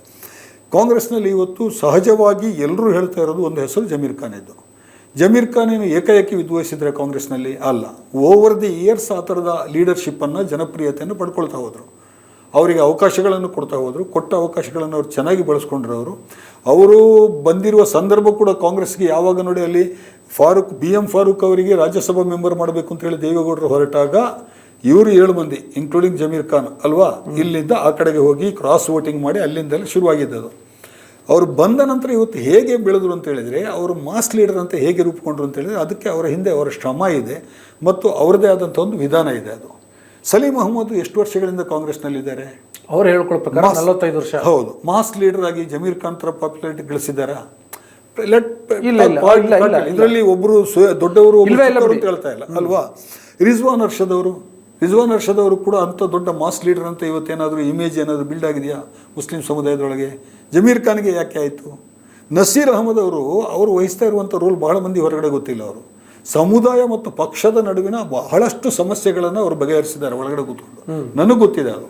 ಪ್ರತಿ ಇಲೆಕ್ಷನ್ನ ಸಂದರ್ಭದಲ್ಲಿ 2023 ಇಲೆಕ್ಷನ್ನ ಸಂದರ್ಭದಲ್ಲಿಯೂ ಕೂಡ ನಸೀರ್ ಅಹಮದ್ ಬಹಳ ಮುಖ್ಯ ಪಾತ್ರ ವಹಿಸಿದ್ರು. ಆವಾಗ ಕೂಡ ಸಮುದಾಯದಲ್ಲಿ ಒಂದು ಭಿನ್ನಮತ ಆಗಿತ್ತು. ಅಂಥವ್ರ ಮೇಲೆ ನಿರ್ದಾಕ್ಷಿಣ್ಯ ಕ್ರಮ ಬೇರೆ, ನಿರ್ದಾಕ್ಷಿಣ್ಯವಾದ ಕ್ರಮ ಬೇರೆ ಯಾಕೆ ಮಾಡ್ತು ಕಾಂಗ್ರೆಸ್ ಪಾರ್ಟಿ? ಗೊತ್ತಾಗ್ತಾ ಇಲ್ಲಪ್ಪ ಇವರು. ನಾನು ಅದನ್ನೇ ಕೇಳಿದೆ, ನನಗೆ ಇದೇನು ಇರಾನ್ ಅಮೆರಿಕ ವಾರ್ ಥರ ಕಾಣಿಸ್ತಾ ಇದೆಯಲ್ಲ. ಇದು ಒಂದು ಸಮುದಾಯ ನಿಮ್ಮ ವೋಟ್ ಬ್ಯಾಂಕ್ ಆಗಿ, ಅನಿವಾರ್ಯವಾಗಿ ನಿಮ್ಮ ವೋಟ್ ಬ್ಯಾಂಕ್ ಆಗಿ ಉಳ್ಕೊಂಡಿದೆ ಅದು. ಬಟ್ ಇದು ಅಲ್ಲ ನೋಡಿ, ನಾಳೆ ಕಾಂಗ್ರೆಸ್ ಪಾರ್ಟಿಗೂ ಕೂಡ ಮುಸ್ಲಿಂ ಸಮುದಾಯದ ಜೊತೆಗೆ ಏನೋ ಒಂದು ಡೈಲಾಗ್ಸ್ ಮಾಡಬೇಕು ಅಂತ ಅಂದ್ಕೊಳ್ಳಿ. ನಾಳೆ ಅಂಥ ಸಂದರ್ಭ ಬಂತು ಅಂತಂದರೆ ಸಂಬಡಿ ಶುಡ್ ಬಿ ದೇರ್ ಅಲ್ಲ. ಇಷ್ಟು ದಿನ ನೀವು ಹೇಳ್ದಂಗೆ ನಸೀರ್ ಅಹಮದ್ ಅವರು ಅಲ್ಲಿದ್ದರು. ಹೌದು. ಅವ್ರನ್ನ ಈ ರೀತಿ ನಡೆಸ್ಕೊಂಡಿರೋದ್ರಿಂದ ಸಹಜವಾಗಿ ನಾಳೆ ಅವರು ವಿಮುಖ ಆಗ್ತಾರೆ. ನೀವು ನೋಡ್ಕೊಳ್ಳಿ ನಿಮ್ದೇನು ವ್ಯವಹಾರ ಅಂತ ಹೇಳ್ತಾರೆ. ಹಾಗೇನು ಮಾಡಬೇಕು? ಇಲ್ಲ, ಪಾರ್ಟಿನಲ್ಲಿ ಒಳಗಡೆ ನಾಯಕತ್ವವನ್ನು ಬೆಳೆಸ್ಬೋದು. ನಾಳೆ ರಿಜ್ವಾನ್ ಅರ್ಷದ್ ಅವರು ಕೂಡ ಇಷ್ಟೇ ಪ್ರಭಾವಶಾಲಿಯಾಗಿ ಆಗ್ಬೋದು. ಅವರಿಗೆ ಇನ್ನಷ್ಟು ದೊಡ್ಡ ಅವಕಾಶಗಳನ್ನು ಕೊಟ್ಟು ಸಚಿವರನ್ನಾಗಿ ಮಾಡಿ ಬೆಳೆಸ್ಬೋದು. ಓವರ್ ದಿ ಇಯರ್ಸ್ ಅದೇನಿಗೆ ತಕ್ಷಣಕ್ಕಾಗಲ್ಲ. ನೀವು ಎದುರುಗಡೆ ಲೋಕಲ್ ಬಾಡಿ ಇಲೆಕ್ಷನ್ ಇಟ್ಕೊಂಡು, ಕಾರ್ಪೊರೇಷನ್ ಇಲೆಕ್ಷನ್ ಇಟ್ಕೊಂಡು ಈ ಥರ ದೊಡ್ಡ ದೊಡ್ಡ ಬೋಫೋರ್ಸ್ ಗನ್ಗಳನ್ನೆಲ್ಲ ಉಪಯೋಗಿಸ್ಲಿಕ್ಕೆ ಶುರು ಮಾಡಿದರೆ ನಿಮ್ಮ ಪಕ್ಷದ ಬಗ್ಗೆ ನೀವು ಯೋಚನೆ ಮಾಡ್ತಾ ಇದ್ದೀರಿ ಅಂತೇಳಿ ನನಗೆ ಅನುಮಾನಗಳು ಬರ್ತಾ ಇದೆ. ನೀವು ಇದು ಅಷ್ಟು ಸರಳವಾಗಿ ಕಾಣಿಸ್ತಾ ಇಲ್ಲ ಇದು. ನಾನು ಅದಕ್ಕೆ ಅಂದಿದ್ದು ಬೇರೆ ಏನೋ ನಡೀತಿರ್ಬೋದು ಅಂತ. ಅದೇ ಇಂಡಿಪೆಂಡೆಂಟ್ ಒಬ್ಬ ಜರ್ನಲಿಸ್ಟ್ ಆಗಿ ನನಗೆ ಇನ್ನೂ ಒಂದು ಯೋಚನೆ ಇದೆ. ನಾನು ಆರಂಭದಿಂದ ಪ್ರತಿಯೊಂದು ರಾಜ್ಯದಲ್ಲೂ ಕೂಡ ಪರ್ಯಾಯ ಪಕ್ಷಗಳು, ನಮ್ಮಂತೆ ಯೋಚನೆ ಮಾಡೋರಿಗೆ, ಸೆಕ್ಯುಲರ್ ಆದಂಥ ಒಂದು ಪೊಲಿಟಿಕ್ಸ್ ವಾತಾವರಣ ಇರಬೇಕು ಅಂತ ಹೇಳೋರಿಗೆ ಸಾಧ್ಯ ಆದಷ್ಟು ಹೆಚ್ಚು ಪರ್ಯಾಯ ಪಕ್ಷಗಳು ಇರಲಿ ಅಂತ ಹೇಳಿ ನಾವು ಬಯಸ್ತೀವಿ. ನಾವು ಅದು ಕಾಂಗ್ರೆಸ್ ವಿರುದ್ಧ ಅಂತ ಹೇಳಿ ಅಲ್ಲ. ನಾನು ಹಂಗೆ ಹೇಳಿದ ತಕ್ಷಣ ನಾನು ಕಾಂಗ್ರೆಸ್ಸನ್ನು ಮುಗಿಸ್ಲಿಕ್ಕೆ ಹೊರಟಿದ್ದೀನಿ ಅಂತ ಹೇಳಿ ಅಲ್ಲ. ನಾನು ಹಿಂದಿನ ಚುನಾವಣೆಯಲ್ಲೂ ಕೂಡ ನಾನು ಪಬ್ಲಿಕ್ ಫಂಕ್ಷನ್ನಲ್ಲಿ ಮಾತಾಡುವಾಗ, ಸೆಮಿನಾರ್ನಲ್ಲಿ ಮಾತಾಡುವಾಗ ಹೇಳಿದ್ದೀನಿ, ಮುಸ್ಲಿಮರಿಗೆ ನೀವು 224 ಕ್ಷೇತ್ರಗಳಲ್ಲೂ ಕಾಂಗ್ರೆಸ್ಸಿಗೆ ಏಕೆ ಓಟ್ ಹಾಕಬೇಕು? ಭಾಳ ಸಿಂಪಲ್ ಪ್ರಶ್ನೆ ನಾನು ಆವಾಗ ಕೇಳಿದ್ದು. ನಾನು ಈಗಲೂ ಕೇಳ್ತಾ ಇದ್ದೀನಿ ನಾನು. ಆಯ್ತಪ್ಪ, ನಿಮಗೆ ಕಾಂಗ್ರೆಸ್ ನಿಮಗೆ ಭಾಳ ಮುಖ್ಯವಾದಂಥ ಪಕ್ಷ, ನಿಮಗೆ ಭಾಳಷ್ಟು ಉಪಕಾರಗಳನ್ನು ಮಾಡಿದೆ, ಇಲ್ಲ ಅದು ಇದ್ದಿದ್ರಲ್ಲಿ ಪರವಾಗಿಲ್ಲ, ಅದು ಒಳ್ಳೆಯದು ಅಂಥೇಳಿ ಆಪ್ಷನ್ ಇದೆ ಅಂಥೇಳಿ ಆದರೆ ಹಾಕಿ. ಒಂದು 150 ಕ್ಷೇತ್ರಗಳಲ್ಲೋ 160 ಕ್ಷೇತ್ರಗಳಲ್ಲೋ ಹಾಕಿ ಅಲ್ವಾ. ಉಳಿದ ಕ್ಷೇತ್ರಗಳಲ್ಲಿ ಒಳ್ಳೆಯ ಇಂಡಿಪೆಂಡೆಂಟ್ ಕ್ಯಾಂಡಿಡೇಟ್ಗಳು ಸಿಗ್ತಾರೆ. ಕಮ್ಯುನಿಸ್ಟ್ ಪಾರ್ಟಿನಲ್ಲಿ ಒಳ್ಳೆಯ ಕ್ಯಾಂಡಿಡೇಟ್ ಸಿಗ್ತಾರೆ. ಬಾಗೇಪಲ್ಲಿನಲ್ಲಿ ಡಾಕ್ಟರ್ ಅನಿಲ್ ಅಂತ one of the finest candidate ನನ್ನ ಪ್ರಕಾರ. ಅವತ್ತು ಮುಸ್ಲಿಮರು ಮನಸ್ಸು ಮಾಡಿದರೆ ಅವ್ರು MLA ಆಗ್ತಾಯಿದ್ರು. ಅವ್ರ ಕಮ್ಯುನಿಟಿಯನ್ನು ಭಾಳ ಇದು ಮಾಡಿದ್ರು, ಅಪ್ರೋಚ್ ಮಾಡಿದ್ರು ಅವರು. ಇಲ್ಲಪ್ಪ ನಾವು ಕಾಂಗ್ರೆಸ್ ಅಂತ ಹೇಳ್ಬಿಟ್ಟು ಎಲ್ಲರೂ ಕಾಂಗ್ರೆಸ್ಸಿಗೆ ಹಾಕಿದರು. ಇಂಥ ಅವಕಾಶಗಳನ್ನು ಬಳಸ್ಕೋಬೇಕು ನಾವು. ಆವಾಗ ಏನಾಗುತ್ತೆ ಅಂತ ಹೇಳಿದರೆ, ಈ ಬಿ ಜೆ ಪಿಯ ನೆರೇಷನ್ ಏನಿದೆ, ಕಾಂಗ್ರೆಸ್ ಅನ್ನೋದು ಮುಸ್ಲಿಮರ ಪಕ್ಷ, ಸಾಬ್ರ ಪಕ್ಷ, ಈ ನೆರೇಷನ್ ಕೂಡ ವೀಕ್ ಆಗುತ್ತೆ ಆವಾಗ ಅಲ್ವಾ. ಇಲ್ಲಪ್ಪ ಅವರು ಬೇರೆ ಬೇರೆ ಪಾರ್ಟಿಗೆ ಹಾಕಿದ್ದಾರೆ ನೋಡ್ರಿ, ಅವರು ಮುಸ್ಲಿಮರ ಓಟಿಂದ ಇಬ್ಬರು ಕಮ್ಯುನಿಸ್ಟ್ ಗೆದ್ದಿದ್ದಾರೆ, ಮುಸ್ಲಿಮರ ಓಟಿಂದ ಇಬ್ಬರು ಆಮ್ ಆದ್ಮಿಯವರು ಗೆದ್ದಿದ್ದಾರೆ, ಮುಸ್ಲಿಮರ ಓಟಿಂದ ಇಬ್ಬರು ಇಂಡಿಪೆಂಡೆಂಟ್ ಗೆದ್ದಿದ್ದಾರೆ. ಸೊ ಈ ಥರದ ನೆರೇಷನ್ ನೀವು ಹೇಳ್ತಾ ಇರೋದು ತಪ್ಪು ಅಂತ ಸಹಜವಾಗಿ ಗೊತ್ತಾಗುತ್ತೆ ಉಳಿದವರಿಗೆ. ಅದಕ್ಕೆ ಹೇಳಿದ್ದು ನಾನು, Congress is liability to Muslims. ಯಾಕಂತ ಹೇಳಿದರೆ ಮುಸ್ಲಿಮರಿಗೆ ಅಲ್ಲಿ ನ್ಯಾಯವಾಗಿ ಸಿಕ್ಕಬೇಕಾದಂತಹ 34 ಶಾಸಕರ ಸ್ಥಾನವೂ ಸಿಗ್ತಾ ಇಲ್ಲ. ಆಮೇಲೆ ನಿಗಮ ಯಾವುದು ಇದೆಲ್ಲ ಯಾವುದೋ ಪುಡಿಗಾಸು ಕೊಟ್ಟಂಗೆ ಕೊಡ್ತಾ ಇದ್ದಾರೆ. MLC ಸೀಟ್ ಕೂಡ 1-2 ಕೊಡ್ತಾ ಇದ್ದಾರೆ. MP ಟಿಕೆಟ್ ಅಂತೂ ಕೇಳಿದ್ರೆ ಗತಿ ಇಲ್ಲ ಈಗ ಮುಸ್ಲಿಮರಿಗೆ. 2004 ಲಾಸ್ಟ್. ಹೌದು, ಮುಗಿಯುತ್ತದು. ಅಲ್ಲಿಂದ ಕಳೆದ 22 ವರ್ಷಗಳಲ್ಲಿ ಒಬ್ಬ MP ಮಾಡಲಿಕ್ಕಾಗಿಲ್ಲ ಕಾಂಗ್ರೆಸ್ ಪಕ್ಷಕ್ಕೆ. ಅಂದರೆ Congress is liability to Muslims. ಅದೇ ರೀತಿ ಮುಸ್ಲಿಮರು ಕೂಡ ಈ BJPಯ ನೆರೇಷನ್ ಇದೆಯಲ್ಲ, ಅದನ್ನು ಅರ್ಧ ಕಾಂಗ್ರೆಸ್ನವರು ಒಪ್ಕೊಂಡಿದ್ದಾರೆ. ನನಗೆ ಇತ್ತೀಚೆಗೆ 1-2-3 ತಿಂಗಳ ಹಿಂದೆ ಒಬ್ಬರು ಹಿರಿಯ ಕಾಂಗ್ರೆಸ್ ನಾಯಕರು, ಭಾಳ ಹಿರಿಯ ಕಾಂಗ್ರೆಸ್ ನಾಯಕರು, ಅವರು ವಿಧಾನ ಪರಿಷತ್ನಲ್ಲಿ ಬಹಳ ದೊಡ್ಡ ಸ್ಥಾನವನ್ನು ವಹಿಸ್ಕೊಂಡವರು, ಅವರು ನನಗೆ ಹೇಳ್ತಾ ಇದ್ರು, ನಮ್ಮ ಪಕ್ಷದ್ದು ಭಾಳ ಜಾಸ್ತಿ ಆಯ್ತು ಕಂಡ್ರೆ ಏನಿಫಿದು ಸಾಬ್ರು ಮುಸ್ಲಿಮರು ಅಂತೇಳಿ ತಲೆ ಮೇಲೆ ಹೊತ್ಕೊಂಡು ತಿರುಗಾಡೋದು. ಅಂದರೆ ತುಂಬ ಮಂದಿ ಕಾಂಗ್ರೆಸ್ ಒಳಗಿನ ನಾಯಕರಿಗೂ ಕೂಡ ಈ ಒಪಿನಿಯನ್ ಇದೆ. BJPಯವರು ಏನು ನೆರೇಷನ್ ಕಟ್ಕೊಟ್ಟಿದ್ದಾರೆ ಅದನ್ನು ನಂಬ್ತಾ ಇದ್ದಾರೆ ಭಾಳಷ್ಟು ಮಂದಿ ಹಿರಿಯ ಕಾಂಗ್ರೆಸ್ ನಾಯಕರು. ಸೊ ಅದಕ್ಕಾಗಿ ನಾನು ಹೇಳ್ತಾ ಇರೋದು, Muslims are also liability to Congress. Scatter ಮಾಡಿ ನೀವು. ಏನು ಒಮ್ಮೆಲೆ ಈಗ ಪಶ್ಚಿಮ ಬಂಗಾಳದಲ್ಲಿ ಒಂದು ಕಾಲದಲ್ಲಿ ಮುಸ್ಲಿಮರು ಎಲ್ಲ ಆಗ್ತಾ ಇದ್ದಿದ್ದು ಕಮ್ಯುನಿಸ್ಟ್ ಪಕ್ಷಗಳಿಗೆ, ಅದಕ್ಕಿಂತ ಮುಂಚೆ ಕಾಂಗ್ರೆಸ್ ಪಕ್ಷಕ್ಕೆ. ಗನಿ ಖಾನ್ ಚೌಧರಿ ಇದ್ದಂಥ ಕಾಲದಲ್ಲಿ ಇದನ್ನೆಲ್ಲ ನೋಡಿ ನೀವು ಈಗ TMCಗೆ ಬದಲಾಗಿದ್ದಾರಲ್ವಾ. BJPಯನ್ನು ಹೊರಗಡೆ ಇಟ್ಕೊಂಡೇ ಅವರು ಬದಲಾಗ್ತಾ ಹೋಗಿದ್ದಾರಲ್ವಾ. ಬೇರೆ ಬೇರೆ ಪಕ್ಷಗಳಿಗೆ ಇದಾಗಿದ್ದಾರೆ ಅವರು. ಉತ್ತರ ಪ್ರದೇಶದಲ್ಲೂ ಕೂಡ ಇವತ್ತಿಗೂ ಕೂಡ ನಾವು ಮಾಯಾವತಿಯನ್ನು ಇವತ್ತಿಗೂ BSP ವೋಟರ್ಸ್ ಇದ್ದಾರೆ ಮುಸ್ಲಿಮರಲ್ಲಿ, SP ವೋಟರ್ಸ್ ಇದ್ದಾರೆ, ಕಾಂಗ್ರೆಸ್ ವೋಟರ್ಸ್ ಇದ್ದಾರೆ, ಇಲ್ಲ ಅಂತ ಹೇಳಿಲ್ಲ. ಅಲ್ಲಿ ಆಪ್ಷನ್ ಇದೆ, ಮಾಡ್ತಿದ್ದಾರೆ. ಇಲ್ಲಿ ಆಪ್ಷನ್ ಇದೆ ಅಲ್ಲ, ಆಪ್ಷನ್ ಕ್ರಿಯೇಟ್ ಆಗ್ತಾ ಹೋಯ್ತು. ಕಾಂಗ್ರೆಸ್ನಲ್ಲಿರುವಂಥ ನಾಯಕರೇ ಆಪ್ಷನ್ಗಳನ್ನ ಕ್ರಿಯೇಟ್ ಮಾಡ್ತಾ ಹೋದ್ರು, ಕಾಂಗ್ರೆಸ್ ಜೊತೆಗಿದ್ದವರು ಕ್ರಿಯೇಟ್ ಮಾಡ್ತಾ ಹೋದ್ರು. ಒಂದು ಕಾಲದಲ್ಲಿ ಇಂದಿರಾ ಗಾಂಧಿ ಅವರಿದ್ದಂತಹ ಕಾಲದಲ್ಲಿ ಬಹಳ ದೊಡ್ಡ ವೋಟ್ ಬ್ಯಾಂಕ್ ಇದ್ದದ್ದು ಇಂದಿರಾ ಗಾಂಧಿ ಅವರಿಗೆ, ಕಾಂಗ್ರೆಸ್ಗೆ ಇದ್ದಿದ್ದು ದಲಿತರು, ಮುಸ್ಲಿಮರು, ಬ್ರಾಹ್ಮಣರು. ಉತ್ತರ ಪ್ರದೇಶದಲ್ಲಿ ಏನು ಫಲಿತಾಂಶ ಬರುತ್ತೆ ಅದು ಇಡೀ ದೇಶದಲ್ಲಿ ಬರುತ್ತೆ ಅಂತ ನಾವು ನಂಬ್ಕೊಂಡಿದ್ವಿ. ಆ ಥರದ ವಾತಾವರಣ ಇತ್ತು ಅಲ್ವಾ. ಮಂಡಲ್ ಕಮಿಷನ್ ಇದು ಬಂತು, ಕಾಲಘಟ್ಟ ಬಂತು, ಆಗೆಲ್ಲ ಈ OBC ಓಟ್ಗಳೆಲ್ಲ ಡಿವೈಡ್ ಆಯ್ತು, ಹೊಸ ಪಕ್ಷಗಳು ಉಟ್ಕೊಂಡ್ವಿ. ಲಾಲು ಪ್ರಸಾದ್ ಯಾದವ್ ಇರ್ಬೋದು, ಮುಲಾಯಂ ಸಿಂಗ್ ಯಾದವ್ ಇರ್ಬೋದು, ಪ್ರತಿಯೊಬ್ಬರು ಕೂಡ ಹೊರಗಡೆ ಹೋದ್ರು. ಕಾಂಗ್ರೆಸ್ ಇದ್ದು ವೋಟ್ ಬ್ಯಾಂಕ್ ವೀಕ್ ಆಗ್ತಾ ಬಂತು. ಮಾಯಾವತಿ ಬಂದರು, ದಲಿತ ವೋಟ್ ಬ್ಯಾಂಕ್ ಕಿತ್ಕೊಂಡು ಹೋಯ್ತು ಕಾಂಗ್ರೆಸ್ ಇದ್ದು. ಬ್ರಾಹ್ಮಣರು BJP ಕರ್ಕೊಂಡು ಹೋದ್ರು ಬ್ರಾಹ್ಮಣರನ್ನ ಅಲ್ವಾ. ಇವತ್ತು ಯಾಕೆ ಉತ್ತರ ಪ್ರದೇಶದಲ್ಲಿ ಕಾಂಗ್ರೆಸ್ ಅತ್ಯಂತ ದಯನೀಯ ಸ್ಥಿತಿಗೆ 2 ಸೀಟಿಗೆ ಉಳ್ಕೊಂಡಿದೆ ಅಂತೇಳಿ ಅಂದರೆ ಈ ಕಾರಣಕ್ಕಾಗಿ. ಯಾವ ಸಮಸ್ಯೆಗಳು ಉದ್ಭವಿಸ್ತವೆ ತಮ್ಮ ವೋಟ್ ಬ್ಯಾಂಕಿಗೆ ಸಂಬಂಧಿಸಿ ಅದನ್ನು ಆ ಕಾಲದಲ್ಲಿ ಸರಿಯಾಗಿ ಅಡ್ರೆಸ್ ಮಾಡಲಿಲ್ಲ. ವೈರಿಗಳ ಥರ ನೀವು ನೋಡಿದರೆ ನಿಮ್ಮ ಪಕ್ಷವನ್ನೇ ವರ್ಷಾನುಗಟ್ಟಲೆ ಬೆಳೆಸಿದವರು, ನಿಮ್ಮ ಪಕ್ಷಕ್ಕೆ ಓಟನ್ನು ತಗೊಂಬಂದವರು ಸಂಯುಕ್ತ ಸಮುದಾಯ. ಅದನ್ನೇ ಹೇಳಿದ ನಾನು, 2023ರಲ್ಲಿ ಮುಸ್ಲಿಂ ಸಮುದಾಯದಲ್ಲಿ ಈ ಯೋಚನೆ ಶುರುವಾಗಿತ್ತು. ಆವಾಗ ಇದೇ ನಸೀರ್ ಅಹಮದ್ ಅವರು ಯಾರನ್ನೆಲ್ಲ ಮೀಟ್ ಆಗಿದ್ದಾರೆ, ಯಾವ ಥರ ಕಮ್ಯುನಿಟಿ ಒಳಗೆ ಮೀಟಿಂಗ್ ಮಾಡಿದ್ದಾರೆ ನನಗೆ ಗೊತ್ತಿದ್ದು, ನಾನು ಹತ್ತಿರದಿಂದ ನೋಡಿದ್ದೀನಿ. ನಾನು ಅದು ಅಷ್ಟು ನಿಷ್ಠಾವಂತ ಒಬ್ಬ ನಾಯಕನನ್ನು ನೀವು ಸಡನ್ನಾಗಿ ಇಲ್ಲಪ್ಪ ಶಿಸ್ತು ಕ್ರಮ ಇದಕ್ಕಿಂತ ಮುಂಚೆ ಎಷ್ಟು ಕೈಗೊಂಡಿದ್ದೀರಿ ನೀವು? ನಾವು ಮೊನ್ನೆನೂ ಮಾತಾಡುವಾಗ ಉದಾಹರಣೆಗಳನ್ನು ಲೆಕ್ಕ ಹಾಕ್ತಾ ಹೋದ್ವಿ. ಯಾರ್ಯಾರ ವಿರುದ್ಧ ಶಿಸ್ತು ಕ್ರಮ ಕೈಗೊಳ್ಳಬೇಕಾಗಿತ್ತು, ಯಾಕೆ ಕೈಗೊಳ್ಳಿಲ್ಲ ಅನ್ನುವಂಥದ್ದು. ಅರ್ಧ ಕಾಂಗ್ರೆಸ್ ಖಾಲಿ. ಹೌದು, ಅರ್ಧ ಕಾಂಗ್ರೆಸ್ ಖಾಲಿ ಆಗ್ತಾ ಇತ್ತು. ನೀವು ಈಗ ಮಾತ್ರ ಹಾಕಿದ್ದು ಇಷ್ಟು ಅರ್ಜೆನ್ಸಿ ಒಂದು ಇದಾಗಿದೆ. ಈಗ ಯುದ್ಧದ ಮಾದರಿಯ ವಾತಾವರಣ ಕ್ರಿಯೇಟ್ ಮಾಡ್ತಾ ಇದ್ದಾರೆ ನಾಯಕರು. ಯೋಚನೆ ಮಾಡಬೇಕು ಅವರು. ನಾನು ಕಾಂಗ್ರೆಸ್ಸಿಗೆ ವಿರುದ್ಧ ಅಲ್ಲ, ನಾನು ಇದ್ದಿದ್ರಲ್ಲಿ ಕಾಂಗ್ರೆಸ್ಸೇ ವಾಸಿ. ಮುಸ್ಲಿಮರಿಗೂ ಹೌದು, ಬ್ಯಾಕ್ವರ್ಡ್ ಕ್ಲಾಸ್ನವರಿಗೂ ಕೂಡ ಹೌದು, ದಲಿತರಿಗೂ ಕೂಡ ಹೌದು. ಆದರೆ ಇದು ಒಂದು ಕಡೆಯಿಂದ ನೋಡಿ ಸರ್ಕಾರದ ಆಡಳಿತದ ಬಗ್ಗೆ ಅಪಸ್ವರಗಳೆಲ್ಲ ಬರ್ತಾ ಇದೆ. ನೀವು ಗ್ಯಾರಂಟಿ ಸ್ಕೀಮ್ ಬಿಟ್ಟರೆ ಇನ್ನೇನು ಮಾತಾಡ್ತಾ ಇಲ್ಲ. ನೀವು ಯಾವ ಥರ ನೀವು ಬೇರೆ ಥರದ ಅಭಿವೃದ್ಧಿ ಅದು ಒಂದು ಕಡೆಯಿಂದ. ಇನ್ನೊಂದು ಕಡೆಯಿಂದ ನನಗೆ ಅನಿಸ್ತದೆ, ಒಬ್ಬ ಇಂಡಿಪೆಂಡೆಂಟ್ ಪತ್ರಕರ್ತನಾಗಿ ಈಗ ಏನು ಈ ಡೆವಲಪ್ಮೆಂಟ್ ನಡೀತಾ ಇದೆಯಲ್ಲ, ಇದು ಇಬ್ಬರಿಗೂ ಒಳ್ಳೆಯದು ಅಂತ ಅನಿಸ್ತಾ ಇದೆ. ಕಾಂಗ್ರೆಸ್ ಪಕ್ಷಕ್ಕೂ ಒಳ್ಳೆಯದು, ಮುಸ್ಲಿಮರಿಗೂ ಒಳ್ಳೆಯದು ಅಂತ ಅನಿಸ್ತಾ ಇದೆ. ನೀವು ಹೇಗೆ ಅಂತ ಕೇಳ್ಬೋದು. ಕಾಂಗ್ರೆಸ್ ಪಕ್ಷಕ್ಕೆ ಈ BJPಯ ನೆರೇಷನ್ನ ಒಂದು ಭಯ ಇದೆಯಲ್ಲ, ಮುಸ್ಲಿಮರ ಪಾರ್ಟಿ ಅಂತ, ಅದರಿಂದ ಹೊರಗೆ ಬರಲಿಕ್ಕಾಗುತ್ತೆ. ಈಗ ಮುಸ್ಲಿಂ ನಾಯಕರಿಗೂ ಕೂಡ ಪರ್ಯಾಯಗಳನ್ನು ಹುಡ್ಕೊಳ್ಳಿಕ್ಕೆ ಅವಕಾಶ ಆಗುತ್ತೆ. ನನಗೆ ಇದು ಬಹುಶಃ ಎರಡೂ ಕಡೆಯವರಿಗೂ ಒಳ್ಳೆಯದು ಅಂತೇಳಿ ಅನ್ನಿಸ್ತಾ ಇದೆ. ಇಲ್ಲ ನೋಡಿ, ಒಂದು ನನಗೆ ಈ ಕಾಂಗ್ರೆಸ್ ಬಗ್ಗೆ ಅಷ್ಟು ಇದಿಲ್ಲ. ಕಾಂಗ್ರೆಸ್ನವರು ಅಷ್ಟೊಂದು ಯೋಚನೆ ಮಾಡಿ ಭಾಳ ಸ್ಟ್ರಾಟಜಿಕ್ಕಾಗಿ ಮೂವ್ ಮಾಡ್ತಾರೆ ಅನ್ನುವಂಥ ವಿಶ್ವಾಸ ನನಗಿಲ್ಲ. ಅವ್ರದ್ದು ಅದು ಅವ್ರೇನೋ ಓಕೆ ಈ ರೀತಿ ಮಾಡಿ ಹಿಂದೂ ಮತಗಳನ್ನೆಲ್ಲ ಗಳಿಸ್ಕೋಬೋದು ಅಂದರೆ ಅದಕ್ಕಿಂತ ಮೂರ್ಖತನ ಕಾಂಗ್ರೆಸ್ದು ಇನ್ನೊಂದು ಇರ್ಲಿಕ್ಕೆ ಸಾಧ್ಯ ಇಲ್ಲ. ನೀವು ಅದನ್ನು ಮಾಡಬೇಕು ಅಂದ್ರೂ ಅದಕ್ಕೊಂದು ದಾರಿ ಇರುತ್ತಲ್ವ, ಒಂದು ಪ್ರಾಸೆಸ್ ಇರುತ್ತೆ. ಸುಮ್ಮನೆ ಏಕಾಏಕಿ ಮಾಡಿಬಿಟ್ರೆ ಹಿಂದೂಗಳೆಲ್ಲ ಒಪ್ಕೊಂಡ್ಬಿಡ್ತಾರ? ಅದು ನಾ ಘಾಟ್ಕ ನಾ ಗರ್ಕ ಅನ್ನೋ ರೀತಿ ಆಗುತ್ತೆ. ಅಲ್ಲಲ್ಲ, ಇರ್ಬೋದು.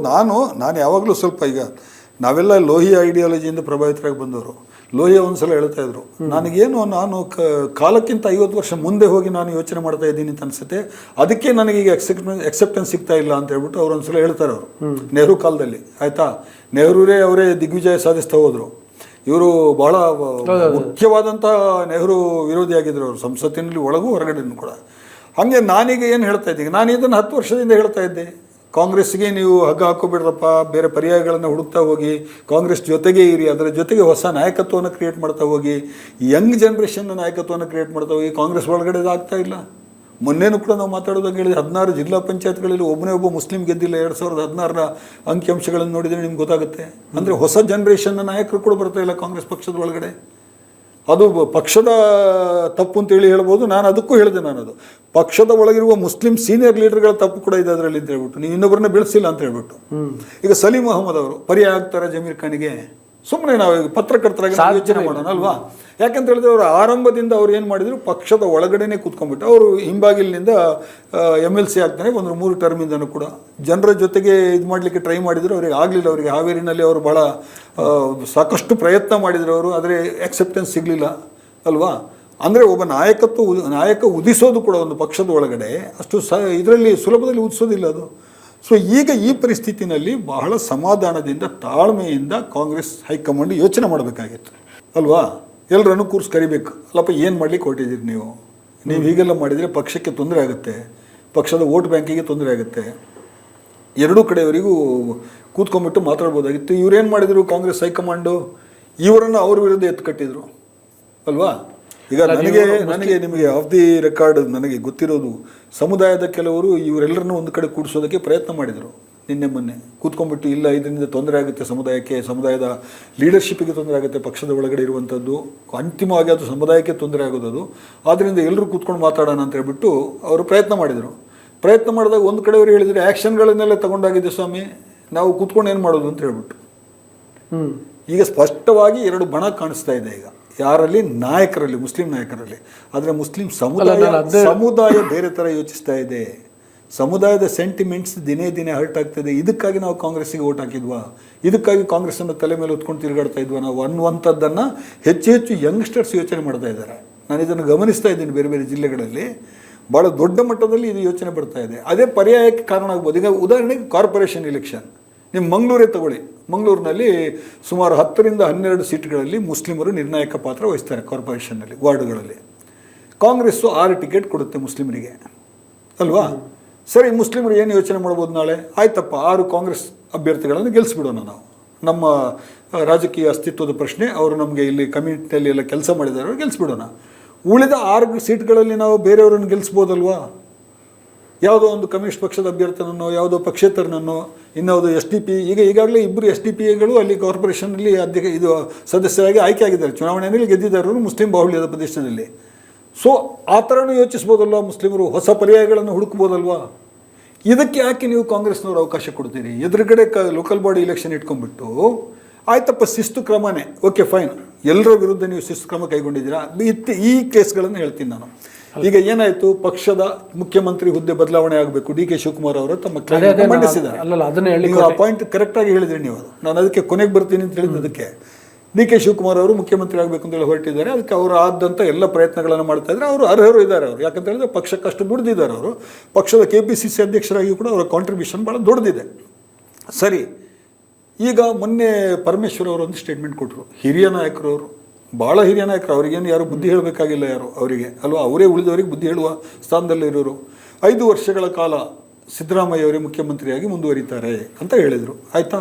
ಇವತ್ತು ನೋಡ್ತೀನಿ ಯತೀಂದ್ರ ಸಿದ್ದರಾಮಯ್ಯ ಸ್ಟೇಟ್ಮೆಂಟ್ ಬಂದಿದೆ, 5 ವರ್ಷ ಸಿದ್ದರಾಮಯ್ಯ ಅವರೇ ಮುಖ್ಯಮಂತ್ರಿ ಅಂತ. ಯತೀಂದ್ರ ಅವರು ಇದು ಮೊದಲ ಸಲ ಹೇಳೋದಲ್ಲ, ಇದು 2ನೇ ಸಲ ಹೇಳೋದಲ್ಲ, 3ನೇ ಸಲ ಹೇಳೋದಲ್ಲ, 4ನೇ ಸಲ ಹೇಳೋದಲ್ಲ.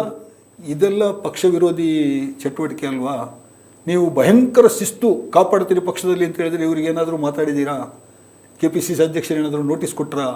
ಅಥವಾ ಏನಾದರೂ ಅಲ್ಲ ನನ್ನ ಪ್ರಕಾರ ಅಲ್ಲಲ್ಲ ನಾನು ಹೇಳ್ತಾ ಇರೋದು ಒಂದು ಪಕ್ಷ ಒಪ್ಪಿಕೊಂಡಂಥದ್ದು ಒಂದು ಇದೆ ಅಲ್ವಾ. ಅದು ಸಿದ್ದರಾಮಯ್ಯ ಅವರು ಬಿಡ್ತಾರಾ ಅಥವಾ ಡಿ ಕೆ ಶಿವಕುಮಾರ್ ಅವರು ಆಗ್ತಾರಾ ಅನ್ನುವಂಥದ್ದು ಚರ್ಚೆ ಬೇರೆ ವಿಷಯ. ಶಾಸಕರ ಬೆಂಬಲದ ಮೇಲೆ ನಿರ್ಧಾರ ಆಗುತ್ತೆ. ಸ್ವತಃ ಡಿ ಕೆ ಶಿವಕುಮಾರ್ ಪಕ್ಷ ವಿರೋಧಿ ಚಟುವಟಿಕೆ ಮಾಡಿದ್ದಾರೆ. ಭಾಳ ನೇರವಾಗಿ ಹೇಳ್ಬೇಕು ಅಂದರೆ ಪಕ್ಷ ವಿರೋಧಿ ಚಟುವಟಿಕೆ ಅಂದರೆ ಏನು? ಈಗ ಅವ್ರ ಬೆಂಬಲಿಗರ ಕೈಲಿ ಹೇಳಿಕೆ ಕೊಡ್ಸಿರೋ ಅದು ಪಕ್ಷ ವಿರೋಧಿ ಚಟುವಟಿಕೆ ಅಲ್ವಾ? ಸದನದಲ್ಲಿ ನಿಂತ್ಕೊಂಡು ಸದಾ ಹೊಸಲಿ ಅಂತ ಆಡಿದ್ರೆ ಪಕ್ಷ ವಿರೋಧಿ ಚಟುವಟಿಕೆ ಅಲ್ವಾ? ಅದೆಲ್ಲ ಅಶಿಸ್ತೇನೆ. ಅವರ ನಾಯಕ ರಾಹುಲ್ ಗಾಂಧಿ ಅವರು ಅಂಬಾನಿ ಮನೆ ಮದುವೆಗೆ ಇನ್ವಿಟೇಷನ್ ಸ್ವೀಕರಿಸ್ತಿಲ್ಲ. ಅವ್ರನ್ನ ಭೇಟಿ ಮಾಡಲಿಲ್ಲ ಮುಖೇಶ್ ಅಂಬಾನಿನ. ಇವರು ಅಂಬಾನಿ ಮನೆ ಮದುವೆಗೆ ಹೋದ್ರು. ಅದು ನೈತಿಕವಾಗಿ ಸರಿ. ಅದು ಮಾತ್ರ ಅಲ್ಲ, ನಮ್ಮ ಇಲ್ಲಿ ಒಬ್ರು ಗುರುಗಳಿದ್ರಲ್ಲ ಜಗ್ಗಿ ವಾಸುದೇವ್ ಜಗ್ಗಿ ವಾಸುದೇವ್ ರಾಹುಲ್ ಗಾಂಧಿ ಬಗ್ಗೆ ಏನು ಹೇಳಿಕೆ ಕೊಟ್ಟರು? ಅವಹೇಳನ ಆಗುವಂತ ಒಂದು ಹೇಳಿಕೆ ಕೊಟ್ಟರು. ಆದ್ರೆ ಅವತ್ತು ರಾತ್ರಿ ಹೋಗಿ ಅವ್ರ ಜೊತೆ ಊಟ ಮಾಡ್ಕೊಂಡ್ ಬಂದ್ರು ಇವರು. ಎಸ್, ಅಮಿತ್ ಶಾ ಜೊತೆ ಸ್ಟೇಜ್ ಶೇರ್ ಮಾಡಿದ್ರು ಒಟ್ಟಿಗೆ. ಯಾವುದೋ ಒಂದು ಸರ್ಕಾರಿ ಕಾರ್ಯಕ್ರಮದಲ್ಲಿ ಶೇರ್ ಮಾಡಿದ್ರೆ ಅಭ್ಯಂತರ ಇಲ್ಲ. ಓಕೆ, ಹೋಗ್ಲಿ. ಇವತ್ತು ಕೂಡ ಸಿದ್ದರಾಮಯ್ಯ ಮೋದಿ ಶೇಕ್ ಹ್ಯಾಂಡ್ ಮಾಡಿದರೆ, ಯಾಕಂದರೆ ಅವ್ರು ಬಂದಾಗ ಪ್ರೋಟೋಕಾಲು ರಿಸೀವ್ ಮಾಡಬೇಕು, ಮಾಡಿದರೆ ದಟ್ಸ್ ಓಕೆ. ಇವರು ಯಾವುದೋ ಒಂದು ಪ್ರೈವೇಟ್ ಪ್ರೋಗ್ರಾಮಲ್ಲಿ ಹೋಗಿ ಅಮಿತ್ ಶಾನ್ ಭೇಟಿ ಮಾಡಿದ್ದಾರೆ. ACC ಅಧ್ಯಕ್ಷರು ಕುಂಭಮೇಳದ ಬಗ್ಗೆ ಅಲ್ಲಿ ಕುಂಭಮೇಳದ ಸ್ನಾನ ಮಾಡಿದ್ರೆ ಬಡತನ ಹೋಗುತ್ತಾ, ನಿವಾರಣೆ ಆಗುತ್ತಾ ಅಂತ ಹೇಳ್ತಾರೆ. Next week D K Shivakumar ಅಲ್ಲಿ ಕುಂಭಮೇಳದ ಸ್ನಾನ ಮಾಡ್ತಾರೆ. ಇದು ಪಕ್ಷದ ಶಿಪಾಯಿ, ಪಕ್ಷದ ಕಟ್ಟಾ ಬೆಂಬಲಿಗ, ಕಟ್ಟಾ ಕಾರ್ಯಕರ್ತ ಅಂತ ಹೇಳ್ಕೊಳ್ಳುವಂಥ ಅವ್ರು ಮಾಡೋದ ಇದು ಕೆಲಸ? ಅಲ್ಲ, ನಾನು ಹೇಳಿದ್ದು ಅವರು ಮೇಲ್ಪಂಕ್ತಿ ಹಾಕಿ ಕೊಡಬೇಕು. KPCC ನಾನು ಹೇಳ್ತಿರೋದು, ಈಗ ಇವರು ಯಾರೋ ಈ ಬಲಿ ಕೊಡೋದು ಕುರಿ, ಕೋಳಿ, ಇಂಥ ಸಣ್ಣ ಪ್ರಾಣಿಗಳನ್ನ, ಹುಲಿ ಸಿಂಹಗಳು ಕೊಡಲ್ಲ. ಹಂಗೆ ಹಿಂಗೆ ಈ ಜಬ್ಬಾರ್ ಅಂತವ್ರ ಗುಬ್ಬಿ ಮೇಲೆ ಬ್ರಹ್ಮಾಸ್ತ್ರ ಹಂಗೆ ಮಾಡಿದಾರಲ್ಲ ಅಂತ. ಇಲ್ಲ, ಇದು ಕಾಂಗ್ರೆಸ್ ಇದ್ದು ಕರ್ನಾಟಕದಲ್ಲಿ ಪರಿಸ್ಥಿತಿ ಬಹಳ ಚಿಂತಾಜನಕ ಆಗ್ತಾ ಇದೆ ನಾನು ಗಮನಿಸಿದ ಹಾಗೆ. ಮೊದಲನೇದೇನು ಅಂತ ಹೇಳಿದ್ರೆ ನೋಡಿ, MP ಇಲೆಕ್ಷನ್ನಲ್ಲಿ ಮೊನ್ನೆ ನಾವು ರಿಸಲ್ಟನ್ನು ನೋಡಿದ್ವಿ. 143 ಕ್ಷೇತ್ರಗಳಲ್ಲಿ, ಅಸೆಂಬ್ಲಿ ಕ್ಷೇತ್ರಗಳಲ್ಲಿ BJP JDS ಲೀಡ್ ಬಂದಿತ್ತು. ಕಳೆದ MP ಇಲೆಕ್ಷನ್ ಇದು ಹೇಳ್ತಾ ಇದ್ದೀನಿ ನಾನು. ಅದರಲ್ಲಿ ಸುಮಾರು 17 ಕಾಂಗ್ರೆಸ್ ಸಚಿವರ ಅಸೆಂಬ್ಲಿ ಕ್ಷೇತ್ರಗಳಲ್ಲಿ BJP ಲೀಡ್ ತಗೊಂಡಿತ್ತು. ಹೌದು. ಅಂದರೆ ಇದು ಏನು ತೋರಿಸ್ತಾ ಇದೆ ಅಂತ ಹೇಳಿದರೆ, JDS ಜೊತೆಗೆ ಸೇರಿಕೊಂಡದ್ರಿಂದ ಏನು ಹಳೆ ಮೈಸೂರು ಬೆಲ್ಟ್ನಲ್ಲಿ ಒಕ್ಕಲಿಗರ ಮತಗಳು ಇದು ಎಲ್ಲ ಹೊಂದಾಣಿಕೆ ಆಗುವಂಥ ಒಂದು ಪರಿಸ್ಥಿತಿ ಕ್ರಿಯೇಟ್ ಆಗಿದೆ. ಇದರಿಂದ ಕಾಂಗ್ರೆಸ್ಸಿಗೆ ಹೆಚ್ಚು ಅಪಾಯ ಇದೆ ಅಂತ ಹೇಳ್ಬಿಟ್ಟು ಇದು ಮೊದಲನೇದು. ಇಂತಹ ಸಂದರ್ಭದಲ್ಲಿ ಪಕ್ಷ ಮುಂದಿನ ಚುನಾವಣೆಗೆ ಇನ್ನಷ್ಟು ಬಲ ಆಗಬೇಕಾದಂಥ ಸಂದರ್ಭದಲ್ಲಿ ಒಳಗಡೆಯೇ ಒಂದು ಅಂತರ್ಯುದ್ಧ ನಡೀತಾ ಇದೆ. CM ಯಾರು ಅಂತ ಹೇಳ್ಬಿಟ್ಟು ಸಿದ್ದರಾಮಯ್ಯ ಅವರು CM ಬಿಟ್ಕೊಡ್ತಾರೆ, ಕೊಡಬೇಕು. DK ಶಿವಕುಮಾರ್ ಅವರು CM ಆಗಬೇಕು ಅಂತ ಅದು ಬಹಿರಂಗವಾಗಿ ನಡೀತಾ ಇದೆ. ಅದು ಭಾಳಷ್ಟು ಶಾಸಕರು ಬಹಿರಂಗವಾಗಿ ಹೇಳಿಕೆಯನ್ನು ಕೊಟ್ಟದನ್ನು ನಾವು ನೋಡಿದ್ದೀವಿ. ಅಲ್ಲ, ನನ್ನ ಪ್ರಶ್ನೆ, ಅವರು ಕಿತ್ತಾಡ್ಲಿ, ಅದರ ಬಲಿಪಶು ಅಲ್ಪಸಂಖ್ಯಾತ ನಾಯಕರಾಗ್ತಿದಾರಲ್ಲ ಅಂತ. ಅವ್ರು DK ಶಿವಕುಮಾರ್ ಅವರು ಸಿದ್ದರಾಮಯ್ಯ ನಡುವೆ ಅವ್ರು ಏನೋ ಮಾಡ್ಕೊಳ್ಳಿ, ಅದೊಂದು ಸಪ್ರೇಟ್ ಡಿಬೇಟ್ ಅದು. ಆದರೆ ಬಲಿಪಶು ಆಗ್ತಿರೋರು ಯಾರು? ಈಗ ದಾವಣಗೆರೆ ವಿಷಯದಲ್ಲಿ ಇಲ್ಲೂ ಕೂಡ ಮೊದಲಿಂದನೂ ಆ ಥರದೊಂದು ಅನುಮಾನ ಇತ್ತು. ಅವರಿಬ್ಬರ ನಡುವೆ ಏನೋ ಕಿತ್ತಾಟ. ದಾವಣಗೆರೆ ಸೋತ್ರೆ ಅದು ಸಿದ್ದರಾಮಯ್ಯಗೆ ಸೆಟ್ ಬ್ಯಾಕ್ ಆಗ್ಬೋದು ಅಂತನೋ, ಸೆಟ್ ಬ್ಯಾಕ್ ಶಿಸ್ತು ಕ್ರಮ. ದಾವಣಗೆರೆ ವಿಷಯವನ್ನೇ ತಗೊಂಡು ನಾವು ಶಿಸ್ತು ಕ್ರಮದ ಬಗ್ಗೆ ಮಾತಾಡೋದಾದರೆ, ಕಾಂಗ್ರೆಸ್ ಪಕ್ಷದ್ದು ನಿಮ್ಮ ಟಿಕೆಟ್ ನಿರ್ಧಾರ ಆಗೋದಕ್ಕಿಂತ ಮುಂಚೆ 2 ದಿನ ನಂತರ KPCC ಆಫೀಸಲ್ಲಿ ನೀವು ಕೂತ್ಕೊಂಡು ಚರ್ಚೆ ಮಾಡ್ತಾ ಇದ್ರಿ, ಟಿಕೆಟ್ ಯಾರಿಗೆ ಕೊಡೋದು ಏನು ಅಂತ ಹೇಳ್ಬಿಟ್ಟು. ಅದಕ್ಕಿಂತ 2 ದಿನ ಮುಂಚೆ ಸ್ವತಃ ನಿಮ್ಮ MP ಸಂಸದರು ಮಗನನ್ನು ಕರ್ಕೊಂಡೋಗಿ ನಾಮಿನೇಷನ್ ಹಾಕಿಸ್ತಾರೆ. ಒಂದು ಇಂಡಿಪೆಂಡೆಂಟ್ ಕ್ಯಾಂಡಿಡೇಟ್ ಹಾಕ್ತಾರೆ, ಒಂದು ಕಾಂಗ್ರೆಸ್ ಪಕ್ಷದ ಕ್ಯಾಂಡಿಡೇಟ್ ಆಗಿ ಹಾಕ್ತಾರೆ. ಅದು ಶಿಸ್ತು ಕ್ರಮವನ್ನು ಆಹ್ವಾನಿಸುವಂಥ ಕ್ರಮ ಅಲ್ವಾ? ಅದು ಅಶಿಸ್ತು ಅಲ್ವಾ? ಅದ್ರ ಬಗ್ಗೆ ಯಾರಾದರೂ ಏನಾದರೂ ಮಾತಾಡಿದಿರಾ? ಸೊ ಅದಕ್ಕೆ ಈಗ ಕೈಗೊಳ್ಳುವಂಥ ಒಂದು ಪಕ್ಷ ಅಂದಮೇಲೆ ಶಿಸ್ತಿರಬೇಕು, ಕರೆಕ್ಟ್. ನಾನು ಅದನ್ನು ಒಪ್ತೀನಿ, ನಾನು ಅದನ್ನು. ಆದರೆ ಈಗ ನೀವು ಏನು ಗುಬ್ಬಿ ಮೇಲೆ ಬ್ರಹ್ಮಾಸ್ತ್ರ ಬಿಟ್ಟು ಏನು ಶಿಸ್ತು ಕ್ರಮದ ಹೆಸರಿನಲ್ಲಿ ಮಾಡ್ತಾ ಇದ್ದೀರಿ, ಇದು ನೋಡುವವರಿಗೆ, ಹೊರಗಡೆಯಿಂದ ನಿಂತು ನೋಡುವ ನನ್ನಂಥವರಿಗೆ ಇದು ಹಾಸ್ಯಾಸ್ಪದ ಅಂತ ಅನ್ನಿಸ್ತಾ ಇದೆ. ಇದು ಶಿಸ್ತು ಕ್ರಮ ಅಲ್ಲ, ಇದರ ಹಿಂದೆ ಇನ್ನೇನು ಷಡ್ಯಂತ್ರ ಇದೆ. ನೀವೇನು ಹೇಳಿದ್ರಿ ಪಾಯಿಂಟ್, ಅಲ್ಲಿಗೆ ಬರ್ತಾ ಇದ್ದೀನಿ ನಾನೀಗ. ಇದರ ಹಿಂದೆ ಏನು ಈ CM ಕುರ್ಚಿಗಾಗಿ ಏನಾದರೂ ನಡೀತಾ ಇರುವಂತಹ ಯುದ್ಧಕ್ಕೆ ಸಂಬಂಧಿಸಿದ ಏನಾದರೂ ನಡೀತಾ ಇದೆಯಾ ಅಂತ ನಾನು ಅನುಮಾನ ಪಡೋದಕ್ಕೆ ಸಾಕಷ್ಟು ಕಾರಣಗಳು, ಸಾಕ್ಷ್ಯಗಳಲ್ಲಿ ಸಿಗ್ತಾ ಇದೆ. ಓಕೆ, ಫೈನಲಿ ಇದು ಲಾಸ್ಟ್ ಕ್ವಶನ್ ಏನಂದರೆ, ಈ ಮುಸ್ಲಿಂ ಸಮುದಾಯದ ನಾಯಕರಲ್ಲಿ ಇದ್ದಂಥ ಈ ಕಿತ್ತಾಟವನ್ನು ಕಾಂಗ್ರೆಸ್ ಎನ್ಕ್ಯಾಶ್ ಮಾಡ್ಕೊಳ್ತಿದೆಯಾ? ಅದನ್ನು ಬಳಸ್ಕೊಂಡು ಮತ್ತೆ ಮುಸ್ಲಿಂ ನಾಯಕರನ್ನು ದುರ್ಬಲಗೊಳಿಸ್ತಿದೆಯಾ? ಅದರಿಂದಾಗಿ ಇಷ್ಟೆಲ್ಲ ಬೆಳವಣಿಗೆಗಳು, ಇಷ್ಟೆಲ್ಲ ಅಹಿತಕರ ಬೆಳವಣಿಗೆಗಳು ನಡೀತಿದ್ದಾವೆ. ಒಂದು ಕಾಲದಲ್ಲಿ ಕಾಂಗ್ರೆಸ್ನಲ್ಲಿ ಮುಖ್ಯಮಂತ್ರಿ ಹುದ್ದೆಯ ರೇಸ್ನಲ್ಲಿ ಹೆಸರು ಕೇಳಿಸ್ತಾ ಇದ್ದವರಲ್ಲಿ ಒಬ್ಬರು ಜಾಫರ್ ಶರೀಫ್ ಅವರನ್ನು ಹೇಗೆ ಮುಗಿಸಿದ್ರು ಪಕ್ಷದಲ್ಲಿ ಅನ್ನೋದನ್ನು ನಾವು ನೋಡಿದ್ದೇವೆ ಅಲ್ವಾ? ಕಮರುಲ್ ಇಸ್ಲಾಂ ಅವರು ಸ್ವಂತ ಶಕ್ತಿಯಿಂದ ಅಲ್ಲಿ ಉದಯಿಸಿ ಬಂದಿರೋದವರು, ಮುಸ್ಲಿಂ ಲೀಗ್ನಲ್ಲಿ ಮೊದಲು ಗೆದ್ದಿರೋದವರು ಅಲ್ವಾ? ಆಮೇಲೆ ಕಾಂಗ್ರೆಸ್ಸಿಗೆ ಭಾಳ ದೊಡ್ಡ ಅಸೆಟ್ ಆದರು ಅವರು. ಅಜಿತ್ ಸೇಠ್ ಅವರು, ತನ್ವೀರ್ ಸೇಠ್ ಅವರು ಆ್ಯಕ್ಚುಲಾಗಿ ಬಹಳ ಪ್ರಮುಖ ನಾಯಕರು ಅವರು ಕಾಂಗ್ರೆಸ್ ಇದ್ದವರು. ಅವರನ್ನು ಹೇಗೆ ಮುಗಿಸ್ತಾ ಇದ್ದಾರೆ ಅನ್ನೋದು ಕೂಡ ನಾವು ಕಣ್ಣಾರೆ ನೋಡಿದ್ದೀವಿ. ನಾವು ಇವತ್ತು ಜಮೀರ್ ಖಾನಿಗೆ ಆ ಸಮಸ್ಯೆ, ಜಮೀರ್ ಖಾನ್ ವಿರುದ್ಧ ಅಂತ ಷಡ್ಯಂತ್ರ ನಡೀತಾ ಇರ್ಬೋದು, ನಸೀರ್ ಅಹಮದ್ ಅವರ ವಿರುದ್ಧ ಷಡ್ಯಂತ್ರ ನಡೀತಾ ಇರ್ಬೋದು. ನಾಳೆ ಇವರು ಹೋದರೆ ಇದೇ ರಿಜ್ವಾನ್ ಅರ್ಷದ್ ಬಗ್ಗೆನೂ ಸಲೀಂ ಅಹಮದ್ ಬಗ್ಗೆನೂ ಕೂಡ ಎಂಥ ಚಟುವಟಿಕೆ ನಡೀಬೋದು. ಅಂದರೆ ಕಾಂಗ್ರೆಸ್ ಒಳಗಡೆ ಮುಸ್ಲಿಮರ ನಾಯಕತ್ವ ಒಂದು ಮಟ್ಟಕ್ಕಿಂತ ಮೇಲಕ್ಕೆ ಹೋಗೋದಕ್ಕೆ ಅವಕಾಶಗಳನ್ನು ಕಿತ್ತುಕೊಳ್ಳಲಾಗಿದೆ. ಅದಕ್ಕೆ ಯಾರ ಕಾರಣ ಅಂದರೆ ಭಾಳ ದೊಡ್ಡ ಪಟ್ಟಿ ಇದೆ ಅದು, ಆದರೆ ಕಿತ್ತುಕೊಳ್ಳಲಾಗಿದೆ ಅನ್ನೋದಂತೂ ನಿಜ. ಅದು ಮುಖ್ಯಮಂತ್ರಿ ಆಗಬೇಕು ಅಂತೇಳಿ ಬಂದ ಜಾಫರ್ ಶರೀಫ್ ಹೆಸರು ಇನ್ನಿಲ್ಲದಂತೆ ಮಾಯ ಆಯಿತು. ಇವಾಗ 3 ಮಂದಿ ಡೆಪ್ಟಿ CM ಮಾಡಬೇಕು ಅಂತ ಒಂದು ಪ್ರಶ್ನೆ ಪದೇ ಒಳಗಡೆಯಿಂದ ಚರ್ಚೆ ಆಗ್ತಾ ಇದೆ ಅಲ್ವಾ. ಆ ಡೆಪ್ಟಿ CM ನೀವು ಮಾಡುವಾಗ ಯಾರನ್ನು ಮಾಡಬೇಕಂದ್ರೆ ಒಬ್ಬರು ಅಹಿಂದದವರಾಗಬೇಕು, ಒಬ್ಬರು ದಲಿತರಾಗಬೇಕು, ಈ ಥರದ್ದು ಬಂತು. ಅಥವಾ ದಲಿತರಿಗೆ ಒಬ್ರಿಗೆ ಕೊಟ್ಟರೆ ಇನ್ನೊಂದು ಮೈನಾರಿಟಿ ಆಗಬೇಕು ಅಂತ ಬಂತು ಮಾತು. ಮೈನಾರಿಟಿ ಆಗಬೇಕು ಅಂತ ಹೇಳಿದರೆ ಯಾರ ಹೆಸರು ಬರುತ್ತೆ ನಿಮಗೆ? ಸಹಜವಾಗಿ ಜಮೀರ್ ಖಾನ್ ಹೆಸರು ಬರುತ್ತೆ. ಹಾಗಿದ್ರೆ ಇದೇನಾದರೂ ಇದೆಯಾ, ಈ ಷಡ್ಯಂತ್ರ ಈ ಥರದ್ದು ಇದೆಯಾ ಅನ್ನುವಂಥ ಅನುಮಾನ ಕೂಡ ಬರ್ತಾ ಇದೆ. ಅದು ಒಟ್ಟಾರೆಯಾಗಿ ಕಾಂಗ್ರೆಸ್ ಪಕ್ಷದ ಒಳಗಡೆ ಭಾಳ ಗೊಂದಲಕಾರಿಯಾದಂಥ ವಾತಾವರಣ ಇದೆ. ಆಮೇಲೆ ಮುಸ್ಲಿಂ ನಾಯಕತ್ವ ಹೊಸ್ತು ಬರ್ತಾರೆ, ಹೊರಗಡೆ ಬೇಕಾದಷ್ಟು ನಾಯಕರಿದ್ದಾರೆ. ನೀವು ಸೆಕೆಂಡ್ ಲೆವೆಲ್ ಲೀಡರ್ಶಿಪ್ಪನ್ನು ನೀವು ಪಕ್ಷದೊಳಗೆ ಬೆಳೀಲಿಕ್ಕೆ ಬಿಡಲಿಲ್ಲ ಅಂತ ಹೇಳಿದರೆ ಹೊರಗಡೆಯಿಂದ ಬೆಳೀತಾರೆ. ನಾನು ಅದಕ್ಕೆ ಹೇಳಿದ್ದು ನಿಮಗೆ, MIMನವರು ಕಾರ್ಪೊರೇಷನ್ ಎಲೆಕ್ಷನಲ್ಲಿ ಎಲ್ಲಿಂದಲೂ ಬಂದು ಗೆದ್ದರು. ಹುಬ್ಳಿನಲ್ಲಿ, ಗುಲ್ಬರ್ಗದಲ್ಲಿ ಅವರು ಭಾಳ ದೊಡ್ಡ ಓಟ್ ತಗೊಂಡ್ರು. ಅದೇನು ಸಾಧ್ಯ ಆಯ್ತದು? ಬೆಂಗಳೂರಿನಲ್ಲಿ ಅವರಿಗೆ ಎಂಟಿಟಿನೇ ಇಲ್ಲ ಅಲ್ವಾ? ಕ್ರಿಯೇಟ್ ಆಗ್ತಾ ಹೋಗ್ತಾರೆ. ಅಲ್ಲಿ SDP ಏನವರು ಕಾರ್ಪೊರೇಷನ್ ಎಲೆಕ್ಷನಲ್ಲಿ ಗೆಲ್ತಾರೆ, ಹೇಗೆ ಸಾಧ್ಯ ಆಯ್ತದು? ನೀವು ಇಲ್ಲಿ ಈ ಥರದ್ದನ್ನು ಮಾಡ್ತಾ ಹೋದರೆ ಇನ್ನೊಂದು ಕಡೆಯಿಂದ ಉದಯಿಸ್ತಾ ಬರ್ತಾರೆ. ಸೆಕೆಂಡ್ ಲೆವೆಲ್ ಲೀಡರ್ಸ್ ಆ ಥರದ್ದು ಉದಯಿಸ್ತಾ ಇದ್ದಾರೆ. ಅದೇ ಸೂತ್ರಗಳು ಕೊನೆಗೆ MLA ಕ್ಷೇತ್ರಕ್ಕೂ ಅಪ್ಲೈ ಆಗುತ್ತೆ. ಓಕೆ, ನೋಡೋಣ ವೀಕ್ಷಕರೇ. ಇಷ್ಟೊತ್ತು ಈ ಕಾಂಗ್ರೆಸ್ ಮತ್ತು ಮುಸ್ಲಿಂ ನಡುವಿನ ಸಂಘರ್ಷ ಅನ್ನೋದಕ್ಕೆ BM ಹನೀಫ್ ಅವರು ಆಕ್ಷೇಪವನ್ನು ವ್ಯಕ್ತಪಡಿಸ್ತಿದ್ದಾರೆ. ಓಕೆ, ಏನೋ ವ್ಯತ್ಯಾಸಗಳಂತೂ ಆಗ್ತಿದ್ದಾವೆ, ಸರಿಯಾಗಿ ಹೋಗ್ತಿಲ್ಲ. ಯಾಕೆ ಅನ್ನೋದ್ರ ಬಗ್ಗೆ ಬೇರೆ ಏನೇನೋ ಕಾರಣ ಇರ್ಬೋದು. ಅದರಲ್ಲಿ ಮುಖ್ಯವಾಗಿ ರಾಜ್ಯದ ನಾಯಕತ್ವ ಬದಲಾವಣೆ ವಿಷಯಕ್ಕೆ ಸಂಬಂಧಪಟ್ಟಂಥ ಚರ್ಚೆಗಳೇನು ನಡೀತಿತ್ತಲ್ಲ ಅದು ಕಾರಣ ಇರ್ಬೋದು ಅಂತ ಅನ್ನಿಸ್ತಿದೆ. ರಿಸಲ್ಟ್ ಬಂದ ಮೇಲೆ ಇನ್ನೇನೇನಾಗುತ್ತೋ ಗೊತ್ತಿಲ್ಲ. ಬಟ್ ಈಗ ನಡೀತಿರುವಂಥ ಬೆಳವಣಿಗೆಗಳು ಮಾತ್ರ ನಿಜಕ್ಕೂ ನಾನಾಗಲೇ ಹೇಳ್ದಂಗೆ ಕುತೂಹಲಕಾರಿ ಕೂಡ ಹೌದು, ಆತಂಕಕಾರಿ ಕೂಡ ಹೌದು. ನಿಮಗೇನು ಅನ್ನಿಸ್ತು ಅಂತ ಕಮೆಂಟ್ ಬಾಕ್ಸಲ್ಲಿ ತಿಳಿಸಿ. ಜೊತೆಗೆ ವಾರ್ತಾ ಭಾರತಿಯನ್ನು ಸಬ್ಸ್ಕ್ರೈಬ್ ಮಾಡಿ, ಲೈಕ್ ಮಾಡಿ, ಶೇರ್ ಮಾಡಿ, ಬೆಲ್ ಬಟನನ್ನು ಪ್ರೆಸ್ ಮಾಡಿ. Thank you. ನಮ್ಮ ಕಾರ್ಯಕ್ರಮಗಳನ್ನು ನೀವು ನೋಡ್ತಾ ಇದ್ರೆ ನಮ್ಮ ಚಾನೆಲ್ ಅನ್ನ ಸಬ್ಸ್ಕ್ರೈಬ್ ಮಾಡಿ, ಪಕ್ಕದ ಬೆಲ್ ಐಕಾನ್ ಒತ್ತಿ ನಮ್ಮನ್ನ ಬೆಂಬಲಿಸಿ. ಹಾಗೆ ನಮ್ಮ ಕಾರ್ಯಕ್ರಮಗಳನ್ನ ಲೈಕ್ ಮಾಡಿ, ಕಮೆಂಟ್ ಮಾಡಿ, ಅದನ್ನ ಬೇರೆಯವರಿಗೂ ವಾಟ್ಸ್ಆಪ್ ಮೂಲಕ ಶೇರ್ ಮಾಡಿ. ನೀವು ಹೀಗೆ ಮಾಡಿದಾಗ ನಮ್ಮ ಚಾನೆಲ್ ಮತ್ತಷ್ಟು ಜನರಿಗೆ ತಲುಪಲು ನೀವು ನಮ್ಮೊಂದಿಗೆ ಸಹಕರಿಸಿದ ಹಾಗಾಗುತ್ತೆ. ಇದು ನೀವು ಯಾವುದೇ ಖರ್ಚಿಲ್ಲದೆ ಕೆಲವೇ ಸೆಕೆಂಡುಗಳಲ್ಲಿ ನೀಡಬಹುದಾದ ಸಹಕಾರ. ಧನ್ಯವಾದಗಳು.